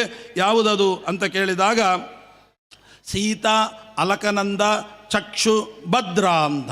ಆದ್ದರಿಂದ ಈ ಭೂಮಿಗೆ ನಾವಿವತ್ತು ನೋಡತಕ್ಕಂಥದ್ದು ಯಾವುದು ಅಂತ ಕೇಳಿದರೆ ಅದು ಅಲಕನಂದ. ಬದರಿಯಲ್ಲಿ ನಾವು ಹೋಗಿ ನೋಡ್ತೇವೆ ಅಲಕನಂದ ಅಂತ. ಆ ಅಲಕನಂದೆಯೇ ಅಲ್ಲಿ ಗಂಗಾ ಅಂತ ಕರೆಸಿಕೊಳ್ಳೋದಿಲ್ಲ. ಗಂಗಾ ಅಂತ ಕರೆಸಿಕೊಳ್ಳೋದು ಹರಿದ್ವಾರಕ್ಕೆ ಬಂದ ಮೇಲೆ ಅದು ಗಂಗಾ ಅಂತ ಕರೆಸಿಕೊಳ್ಳುತ್ತದೆ. ಅಲ್ಲಿ ತನಕ ಅದು ಗಂಗಾ ಅಂತ ಕರೆಸಿಕೊಳ್ಳೋದಿಲ್ಲ. ಗಾಂ ಪ್ರತಿ ಗತವತಿ ಅಂದರೆ ಭೂಮಿಯನ್ನು ಕುರಿತು ಬಂದವಳು ಅಂತ. ಭೂಮಿಯಲ್ಲಿ ಹರಿದ್ವಾರದ ನಂತರ ಭೂಮಿ, ಅದೆಲ್ಲ ಮೇಲಿಂದೆಲ್ಲ ದೇವಭೂಮಿ. ಮನುಷ್ಯ ಭೂಮಿ ಎಂಬತಕ್ಕಂಥದ್ದು ಹರಿದ್ವಾರ. ಅಲ್ಲಿ ಏನು ತ್ರಿವೇಣಿ ಘಾಟ್ ಅಂತ ಇದೆ, ಅಲ್ಲಿಂದ ಈ ಕಡೆ ಗಂಗೆ. ಆದ್ದರಿಂದ ಗಂಗೆಯನ್ನು ತುಂಬುವಂಥದ್ದು ಹರಿದ್ವಾರದಲ್ಲಿ ಗಂಗೆಯನ್ನು ತುಂಬಬೇಕು ಅಂತ. ಆದ್ದರಿಂದ ಅದನ್ನು ತೆಗೆದುಕೊಂಡು ಹೋಗಿ ಗಂಗಾ ಸಮಾರಾಧನೆ, ಬದರಿ ಸಮಾರಾಧನೆ ಇತ್ಯಾದಿಗಳನ್ನು ಮಾಡತಕ್ಕಂಥದ್ದು. ಹಾಗಾದರೆ ಉಳಿದದ್ದೆಲ್ಲೋ ಹೋಯಿತು ಅಂತ ಪ್ರಶ್ನೆ ಮಾಡಿದಾಗ ಅದರಲ್ಲಿ ಸೀತಾ ತು ಬ್ರಹ್ಮ ಸದನಾತ್ ಕೇಶಾದ್ರಿಶಿಖರೇಭ್ಯೋ ಅಧೋದಃ ಪತಂತಿ ಗಂಧಮಾದನ ಮೂರ್ಧ್ನಿ ಪತಿತ್ವ ಅಂತರೇಣ ಭದ್ರಾಶ್ವಂ ಪ್ರಾಚ್ಯಾಂ ದಿಶಿ ಕ್ಷಾರ ಸಮುದ್ರಂ ಪ್ರವಿಶತಿ. ಅಂದರೆ ಆ ಸೀತಾ ನದಿ ಶತಕೋಟಿ ಪಟ್ಟಣದಿಂದ ಪೂರ್ವ ದಿಕ್ಕಿಗೆ ಹರಿಯುತ್ತದೆ. ಪೂರ್ವ ದಿಕ್ಕಿಗೆ ಹರಿದು ಮೇರು ಪರ್ವತದ ಸುತ್ತಲೂ ಇರತಕ್ಕಂತಹ ಕುರಂಗ, ಕುರರ, ಕುಸ್ತುಂಬ ಮೊದಲಾಗಿರತಕ್ಕಂತಹ ಕೇಸರ ಪರ್ವತಗಳು ಅಂತ ಏನಿದೆ, ಆ ಕೇಸರ ಪರ್ವತಗಳಿಗೆ ಇಳಿದು ಅಲ್ಲಿಂದ ಕೆಳಗೆ ಹರಿತಾ ಗಂಧಮಾದನ ಶಿಖರದೊಳಗೆ ಬೀಳುತ್ತದೆ. ಆ ಗಂಧಮಾದನ ಶಿಖರದೊಳಗೆ ಬಿದ್ದು ಭದ್ರಾಶ್ವ ಅನ್ನುವ ಖಂಡ, ನಮ್ಮ ಏನು ಭರತಖಂಡೆ ಅಂತ ನಾವು ಕರೀತೇವೆ, ಈ 9 ಖಂಡಗಳಲ್ಲಿ ಭರತಾಶ್ವ ಅಂತನ್ನುವಂಥ ಖಂಡ, ಆ ಮಾರ್ಗ ಅಲ್ಲಿಗೆ ಹೋಗಿ ಅಲ್ಲಿಂದ ಲವಣ ಸಮುದ್ರವನ್ನು ಸೇರುತ್ತಾಳೆ ಸೀತಾ ಅಂತನ್ನುವಂಥವಳು. ಇನ್ನು ಎರಡನೇದಾಗಿರ್ತಕ್ಕಂಥದ್ದು ಚಕ್ಷು ಅಂತ ಎರಡನೇ ಭಾಗ, ಆ ಶತಕೋಟಿ ಪಟ್ಟಣದ ಮೇಲೆ ಬಿದ್ದಿರತಕ್ಕಂಥ ಎರಡನೆಯ ಕವಲು ಚಕ್ಷು. ಅದು ಏನಾಗುತ್ತೆ ಅಂದರೆ ಪಶ್ಚಿಮ ದಿಕ್ಕಿಗೆ ಹೊರಡುತ್ತೆ. ಪಶ್ಚಿಮ ದಿಕ್ಕಿಗೆ ಹೊರಟು ಆ ಪರ್ವತಗಳನ್ನು ದಾಟಿ ಮಾಲ್ಯವತು ಎಂಬತಕ್ಕಂತಹ ಪರ್ವತದ ಶಿಖರದಲ್ಲಿ ಬಿದ್ದು ಕೆಳಗಿಳಿದು ಕೇತುಮಾಲ ಎಂಬತಕ್ಕಂತಹ ಖಂಡಕ್ಕೆ ಹೋಗಿ ಅಲ್ಲಿಂದ ಪಶ್ಚಿಮ ದಿಕ್ಕಿಗೆ ಹೋಗಿ ಲವಣ ಸಮುದ್ರವನ್ನು ಸೇರಿ ಬಿಡುತ್ತಾಳೆ. ಇದೂ ನಮಗೆ ಸಿಗಲಿಲ್ಲ, ಸೀತೆನೂ ಸಿಗಲಿಲ್ಲ, ಚಕ್ಷೂ ಸಿಗಲಿಲ್ಲ. ಇನ್ನೊಂದಿದೆ ಭದ್ರ ಅಂತ, ಅದೂ ನಮಗೆ ಸಿಗೋದಿಲ್ಲ. ಯಾಕೆ ಅಂತಂದರೆ ಮೇರು ಶಿಖರದಿಂದ ಉತ್ತರ ದಿಕ್ಕಿಗೆ ಹರಿತಾಳೆ. ಉತ್ತರ ದಿಕ್ಕಿಗೆ ಹರಿದು ಕೇಸರ ಪರ್ವತಗಳಿಂದ ನೀಲ ಪರ್ವತದ ಶಿಖರವನ್ನು ಹೋಗಿ ಆಮೇಲೆ ಶ್ವೇತಪರ್ವ ಶಿಖರವನ್ನು ಸೇರಿ ಅಲ್ಲಿಂದ ಶೃಂಗವತು ಎಂಬತಕ್ಕಂಥ ಪರ್ವತವನ್ನು ಸೇರಿ ಅಲ್ಲಿಂದ ಉತ್ತರ ಕುರು ಎಂಬತಕ್ಕಂಥ ಖಂಡವನ್ನು ಪ್ರವೇಶಿಸಿ ಅಲ್ಲಿರುವ ಜನರನ್ನು ಶುದ್ಧಿ ಮಾಡಿ ಆನಂತರ ಲವಣ ಸಮುದ್ರವನ್ನು ಸೇರ್ತಾಳೆ. ಇದು ಶತಕೋಟಿ ಪಟ್ಟಣದ ಮೇಲೆ ಬಿದ್ದಿರತಕ್ಕಂಥ 3 ಕವಲಿನ ವರ್ಣನೆ. ಇನ್ನೊಂದಿದೆ, ಅದೇ ಯಾವುದು ಅಂತ ಕೇಳಿದಾಗ 4ನೆಯದು ಅಲಕನಂದ ಅಂತ. ಈ ಅಲಕನಂದ ಏನಾಗ್ತಾಳೆ, ಶತಕೋಟಿ ಪಟ್ಟಣದಿಂದ ದಕ್ಷಿಣ ದಿಕ್ಕಿಗೆ ಹರಿತಾಳೆ. ದಕ್ಷಿಣ ದಿಕ್ಕಿಗೆ ಹರಿದು ಕೇಸರ ಪರ್ವತಗಳನ್ನು ದಾಟಿ ನಿಶೀದ, ಹೇಮಕೂಟ ಮೊದಲಾಗಿರ್ತಕ್ಕಂಥ ಪರ್ವತಗಳನ್ನು ದಾಟಿ ಹಿಮವತ್ ಪರ್ವತದ ಮೇಲೆ ಬೀಳುತ್ತಾಳೆ. ಆ ಬದರಿ ಕ್ಷೇತ್ರದಲ್ಲಿರ್ತಕ್ಕಂಥ ಹಿಮವತ್ ಪರ್ವತದ ಮೇಲೆ ಬಿದ್ದು ಅಲ್ಲಿಂದ ರಭಸವಾಗಿ ಭರತಖಂಡಕ್ಕೆ ಬರ್ತಾಳೆ. ಯಾಕೆಂದರೆ ನಾವೆಲ್ಲ ಇರೋದು ಭರತಖಂಡದಲ್ಲಿ, ಆದ್ದರಿಂದ ಬೇರೆ ಖಂಡದಲ್ಲಿ ನಾವಿಲ್ಲ. ಹಾಗಾಗಿ ನಮ್ಮ ಹತ್ತಿರ ಬರುವಂತಹ ಈ ಯಾವ ಕವಲಿದೆ 4 ಕವಲಿನಲ್ಲಿ 1 ಕವಲು ಅದು ಅಲಕನಂದ ಅಂತ. ಆ ಅಲಕನಂದ ಎಂಬತಕ್ಕಂಥ ಕವಲು ಯಾಕೆ ಅವಳಿಗೆ ಅಲಕನಂದ ಅಂತ ಹೆಸರು ಬಂತು ಅಂತಂದರೆ, ಈ ಕುಬೇರನ ಪಟ್ಟಣವಾಗಿರತಕ್ಕಂಥ ಅಲಕಾಪುರಿ ಅಂತ, ಅಲಕಾಪುರಿಯಿಂದ ಅವಳು ಬಂದವಳಾದ್ದರಿಂದ ಅವಳಿಗೆ ಅಲಕನಂದ ಅಂತ ಹೆಸರು ಬಂತು ಅಂತ. ಹಾಗಾಗಿ ಮುಂದೆ ಅವಳು ನಿಜವಾಗಿ ಗಂಗೆ ಅಂತ ಕರೆಸಿಕೊಳ್ಳುವ ಅದರೊಳಗೆ ಭಾಗೀರಥಿ ಸೇರ್ತಾಳೆ. ಗಂಗೋತ್ರಿಯಲ್ಲಿ ಇಂದ ಹರಿದು ಬರತಕ್ಕಂಥ ಭಾಗೀರಥಿ, ಆಮೇಲೆ ಕೇದಾರದಿಂದ ಹರಿಯತಕ್ಕಂಥ ಮಂದಾಕಿನಿ, ಆಮೇಲೆ ಕರ್ಣಪ್ರಯಾಗ, ಕೇಶವಪ್ರಯಾಗ, ಇವೆಲ್ಲ 6 ಪ್ರಯಾಗಗಳ ಗಂಗೆನೂ ಕೂಡ ಕವಲುಗಳು ಒಂದು ಕಡೆ ಸೇರಿ ಅದು ಹರಿದ್ವಾರದಲ್ಲಿ ಪೂರ್ಣ ಗಂಗೆ ಅಂತ ಅನಿಸಿಕೊಳ್ಳುತ್ತಾಳೆ ಅಂತನ್ನುವುದನ್ನು ವರ್ಣನೆ ಮಾಡ್ತಾರೆ. ಹೀಗೆ ಲವಣ ಸಮುದ್ರವನ್ನು ಹಿಮವತ್ ಪರ್ವತದಲ್ಲಿ ಬಂದು ದಕ್ಷಿಣ ದಿಕ್ಕಿನಲ್ಲಿ ಲವಣ ಸಮುದ್ರವನ್ನು ಸೇರ್ತಾಳೆ ಅಂತ. ಹೀಗೆ ಅನೇಕ ವಿಶೇಷ. ಅತ್ರಾಪಿ ಜಂಬೂದ್ವೀಪೆ ಭಾರತಮೇವ ವರ್ಷಂ ಕರ್ಮಕ್ಷೇತ್ರಂ. ನೋಡಿ, ಇದರಲ್ಲಿ ಜಂಬೂದ್ವೀಪದಲ್ಲಿ ಭಾರತ ಒಂದೇ, ಭಾರತ ವರ್ಷ ಒಂದೇ ಕರ್ಮಕ್ಷೇತ್ರ. ಹಾಗಾದರೆ ಉಳಿದ ಕ್ಷೇತ್ರಗಳೆಲ್ಲ, ಈ ಉಳಿದವೆಲ್ಲ ಏನು ಅಂತ ಕೇಳಿದಾಗ, ಈ ಸ್ವರ್ಗದಲ್ಲಿ ಸುಖ ಅನುಭವಿಸಿ ಸ್ವಲ್ಪ ಸುಖ ಉಳಿದಿರ್ತದಲ್ಲ, ಆ ಸುಖವನ್ನು ಆ ಸ್ವರ್ಗದಲ್ಲಿ ಸುಖ ಅನುಭವಿಸಲಿಕ್ಕೆ ಅದು ಸಾಕಾಗುವುದಿಲ್ಲ. ಆ ಏನು ಉಳಿದಿರ್ತದೆ ಅದನ್ನು ತೆಗೆದುಕೊಂಡು ಈ ಭೋಗಭೂಮಿ ಅಂತ ಬಂದು ಇಲ್ಲಿ ಆ ಉಳಿದ ಸುಖದ ಪುಣ್ಯದ ಫಲವನ್ನು ಅನುಭವಿಸುವುದು ಅಷ್ಟೇ ಹೊರತು ಕರ್ಮಕ್ಷೇತ್ರ ಅಲ್ಲ. ಕರ್ಮಭೂಮಿ ಅಂತಂದರೆ ಈ ಭಾರತ ಒಂದೇ, ಬೇರೆ ಯಾವುದೂ ಅಲ್ಲ ಅಂತ ಹೇಳ್ತಾ ಮನುಷ್ಯರಿಗೆ 10,000 ವರ್ಷ ಆಯುಷ್ಯ, 10,000 ಆನೆ ಬಲ ಎಲ್ಲ ಇರುತ್ತಂತೆ ಆ ಉಳಿದ ದ್ವೀಪಗಳಲ್ಲಿ. ಅಲ್ಲಿ ವಜ್ರಸದೃಶವಾಗಿರತಕ್ಕಂತಹ ಶಕ್ತಿ ಕೊನೆಗೆ ಸಂತತಿಗಾಗಿ ಅಲ್ಲಿರತಕ್ಕಂಥ, ಅಂದರೆ ಏನು ಸುಖಕ್ಕೆ ಅನುಭವಿಸುವುದಕ್ಕಾಗಿ ಏನು ಬಂದಿರ್ತಾರೆ ಅವರು ತಮ್ಮ ಗರ್ಭವನ್ನು ಸ್ತ್ರೀಯರು ಒಮ್ಮೆ ಮಾತ್ರ ಮಾತ್ರ ಅವರು ಧರಿಸ್ತಾರಂತೆ. ಅವರಿಗೆ ಎಲ್ಲ ಕಾಲವೂ ಕೂಡ ತ್ರೇತಾಯುಗದಂತೆ ಇರುತ್ತೆ, ಅಂತಹ ಭೋಗಭೂಮಿ ಅಂತ ವರ್ಣನೆ ಮಾಡ್ತಾರೆ. ಹೀಗೆ ಇಳಾವೃತ ಖಂಡದಲ್ಲಿ ಕೊನೆಗೆ ಈ ಭೂಮಿಗೆ ಬಂದಿರತಕ್ಕಂಥ ಗಂಗೆ ಭೂಲೋಕಕ್ಕೆ ಅವತರಿಸಿ ಭೂಲೋಕದಲ್ಲಿರತಕ್ಕಂಥ ಎಲ್ಲ ಜನರನ್ನು ಶುದ್ಧಿ ಮಾಡಲಿಕ್ಕಾಗಿಯೇ ಅವತಾರ ನಾವೆಲ್ಲ ಬರ್ತೇವೆ, ಪಾಪಾದಿಗಳನ್ನು ಬಿಟ್ಟು ಹೋಗ್ತೇವೆ. ಅವಳು ಕೂಡ ಸಜ್ಜನರು ಬರ್ತಾರೆ, ಗಂಗೆಯಲ್ಲಿ ಮುಳುಗುತ್ತಾರೆ. ಯಾಕೆ? ಸ್ವಯಂ ಹಿ ತೀರ್ಥಾನಿ ಪುನಂತಿ ಸಂತ. ಅವರು ಯಾಕೆ ಮುಳುಗುತ್ತಾರೆ ಅಂದರೆ ಆ ಗಂಗೆಯಲ್ಲಿರ್ತಕ್ಕಂಥ ಪಾಪವನ್ನು ಪರಿಹಾರ ಮಾಡ್ತಾರೆ, ಅಂತಹ ತಾಕತ್ತಿರ್ತದೆ. ಅಂತಹ ಜ್ಞಾನಿಗಳು ಗಂಗೆಯಲ್ಲಿ ಮುಳುಗುತ್ತಾರೆ, ನಮ್ಮಂಥ ಪಾಪಿಗಳು ಗಂಗೆಯಲ್ಲಿ ಮುಳುಗುತ್ತೇವೆ. ಇಬ್ಬರನ್ನೂ ಕೂಡ ರಕ್ಷಣೆ ಮಾಡತಕ್ಕಂಥ ಮಹಾತಾಯಿ ಆ ಗಂಗಾ ಮಾತೆ. ಆದ್ದರಿಂದ ಅದನ್ನು ಮುಟ್ಟಬೇಕಾದರೆ ಕೂಡ ಇನ್ನೂ ಹೇಳ್ತಾರೆ, ಅಲ್ಲಿ ಹೋಗಿ ಸಂಕಲ್ಪ ಮಾಡಬೇಕಲ್ಲ ಸ್ನಾನಕ್ಕೆ. ಸಂಕಲ್ಪ ಮಾಡಬೇಕಾದ್ರೂ ಗಂಗಾ ನೀರನ್ನು ತಗೊಂಡು ಸಂಕಲ್ಪ ಮಾಡಬಾರ್ದಂತೆ, ಬೇರೆ ನೀರು ತಗೊಂಡೋಗಿ ಆಚಮನ ಮಾಡಿ ಆಮೇಲೆ ಮುಳುಗಬೇಕು ಅಂತ. ಅಷ್ಟು ಪವಿತ್ರವಾಗಿ ನೋಡುವಂತಹದ್ದು ಜ್ಞಾನಿಗಳು ಹಾಗೆ ಕಂಡಿದ್ದಾರೆ. ಅಂತಹ ಗಂಗಾ ತೀರಕ್ಕೆ ಬಂದಿದ್ದೇವೆ. ಗಂಗಾ ತೀರಕ್ಕೆ ಬಂದು ಬಿಂದು ಮಾಧವನ ದರ್ಶನವನ್ನು ಮಾಡಿಕೊಂಡು ನಾನು ಅಂದ್ಕೊಂಡೆ, ಯಾಕೆ ಮೋದಿಯವರು ಬಂದುಬಿಟ್ಟು ಇಷ್ಟು ದೊಡ್ಡ ಕಾರಿಡಾರ್ ಮಾಡಿದ್ದಾರೆ ಅಂತ. ರಾಮಚಂದ್ರಾಚಾರ್ಯರು ಬಂದು 3 ಟ್ರೈನನ್ನು ಕರ್ಕೊಂಡು ಬಂದು 7,000 ಜನ ಕರ್ಕೊಂಡು ಬಂದು ದರ್ಶನಕ್ಕೆ ಹೋಗಬೇಕಾದ್ರೆ ಜಾಗ ಸಾಕಾಗೋದಿಲ್ಲ ಅಂತ ಕಾಣುತ್ತೆ ಅಂತ ಅವರಿಗೆ ಆಗಲೇ ಗೊತ್ತಾಯಿತೇನೋ. ಬಂದುಬಿಟ್ಟು ಏನು ಮಾಡಿದರು, ಮೊದಲ ಕೆಲಸವನ್ನೇ ಎಲ್ಲ ಜಾಗ ದೊಡ್ಡದಾಗಿ ಮಾಡಿ ಅಂತಹ ಕಾರಿಡಾರು ಯಾವತ್ತೂ ನಾವು ನೋಡಿದ್ದೇವೆ, ಹಿಂದೆಲ್ಲ ಬಂದಿದ್ದೇವೆ, ಎಲ್ಲ ಹುಡುಕಬೇಕು, ಕಾಶಿ ವಿಶ್ವನಾಥ ಎಲ್ಲಿದ್ದಾನೆ ಅಂತ ಹುಡುಕಬೇಕು.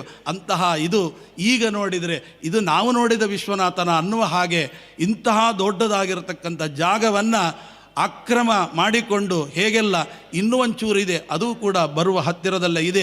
ಹೀಗೆ ವಿಶ್ವನಾಥನ ಪೂರ್ಣ ಅನುಗ್ರಹಕ್ಕೆ ಪಾತ್ರರಾಗತಕ್ಕಂಥವರು ಅವರಿಂದ ಮಾತ್ರ ಸಾಧ್ಯ. ಯಾಕೆಂದರೆ ಅಲ್ಲಿ ಹೇಳಿದ ಹಾಗೆ 3 ಬಾರಿ ಕಾಶಿ ಯಾತ್ರೆಯನ್ನು ಮಾಡಿದರು ಅಂತ, ಅದು ವಿಜಯರಾಯರಿಂದ ಮಾತ್ರ ಸಾಧ್ಯ. ಅಂತಹ ಜನರನ್ನು ಕರ್ಕೊಂಡು ಬಂದು ಇಷ್ಟೆಲ್ಲ ಜನರನ್ನು ಕರ್ಕೊಂಡ್ಬಂದು ಇಂತಹ ಜಾಗದಲ್ಲಿ ಒಂದು ಕನ್ನಡದ ಡಿಂಡಿಮ ಹರಿತದೆ ಅಂತಾದರೆ ಅದು ಮೈಸೂರು ರಾಮಚಂದ್ರಾಚಾರ್ಯರಿಂದ ಮಾತ್ರ ಸಾಧ್ಯ. ಅದಕ್ಕೇನೆ ನಮಗೆಲ್ಲ ಯಾಕಾಗಿಲ್ಲ ಅಂತ ಅಲ್ಲಿ ಯಾಕೆ ಅಂದರೆ ನಾವೆಲ್ಲ ಮದುವೆ ಮಾಡ್ಕೊಂಡಿದ್ದೇವೆ. ಮದುವೆ ಮಾಡ್ಕೊಂಡ್ಮೇಲೆ ಏನು ನಡೆಯಲ್ಲ, ಏನಂದರೆ ಮನೆ ನಡೆಸ್ಕೊಂಡು ಹೋಗಬೇಕಷ್ಟೇ.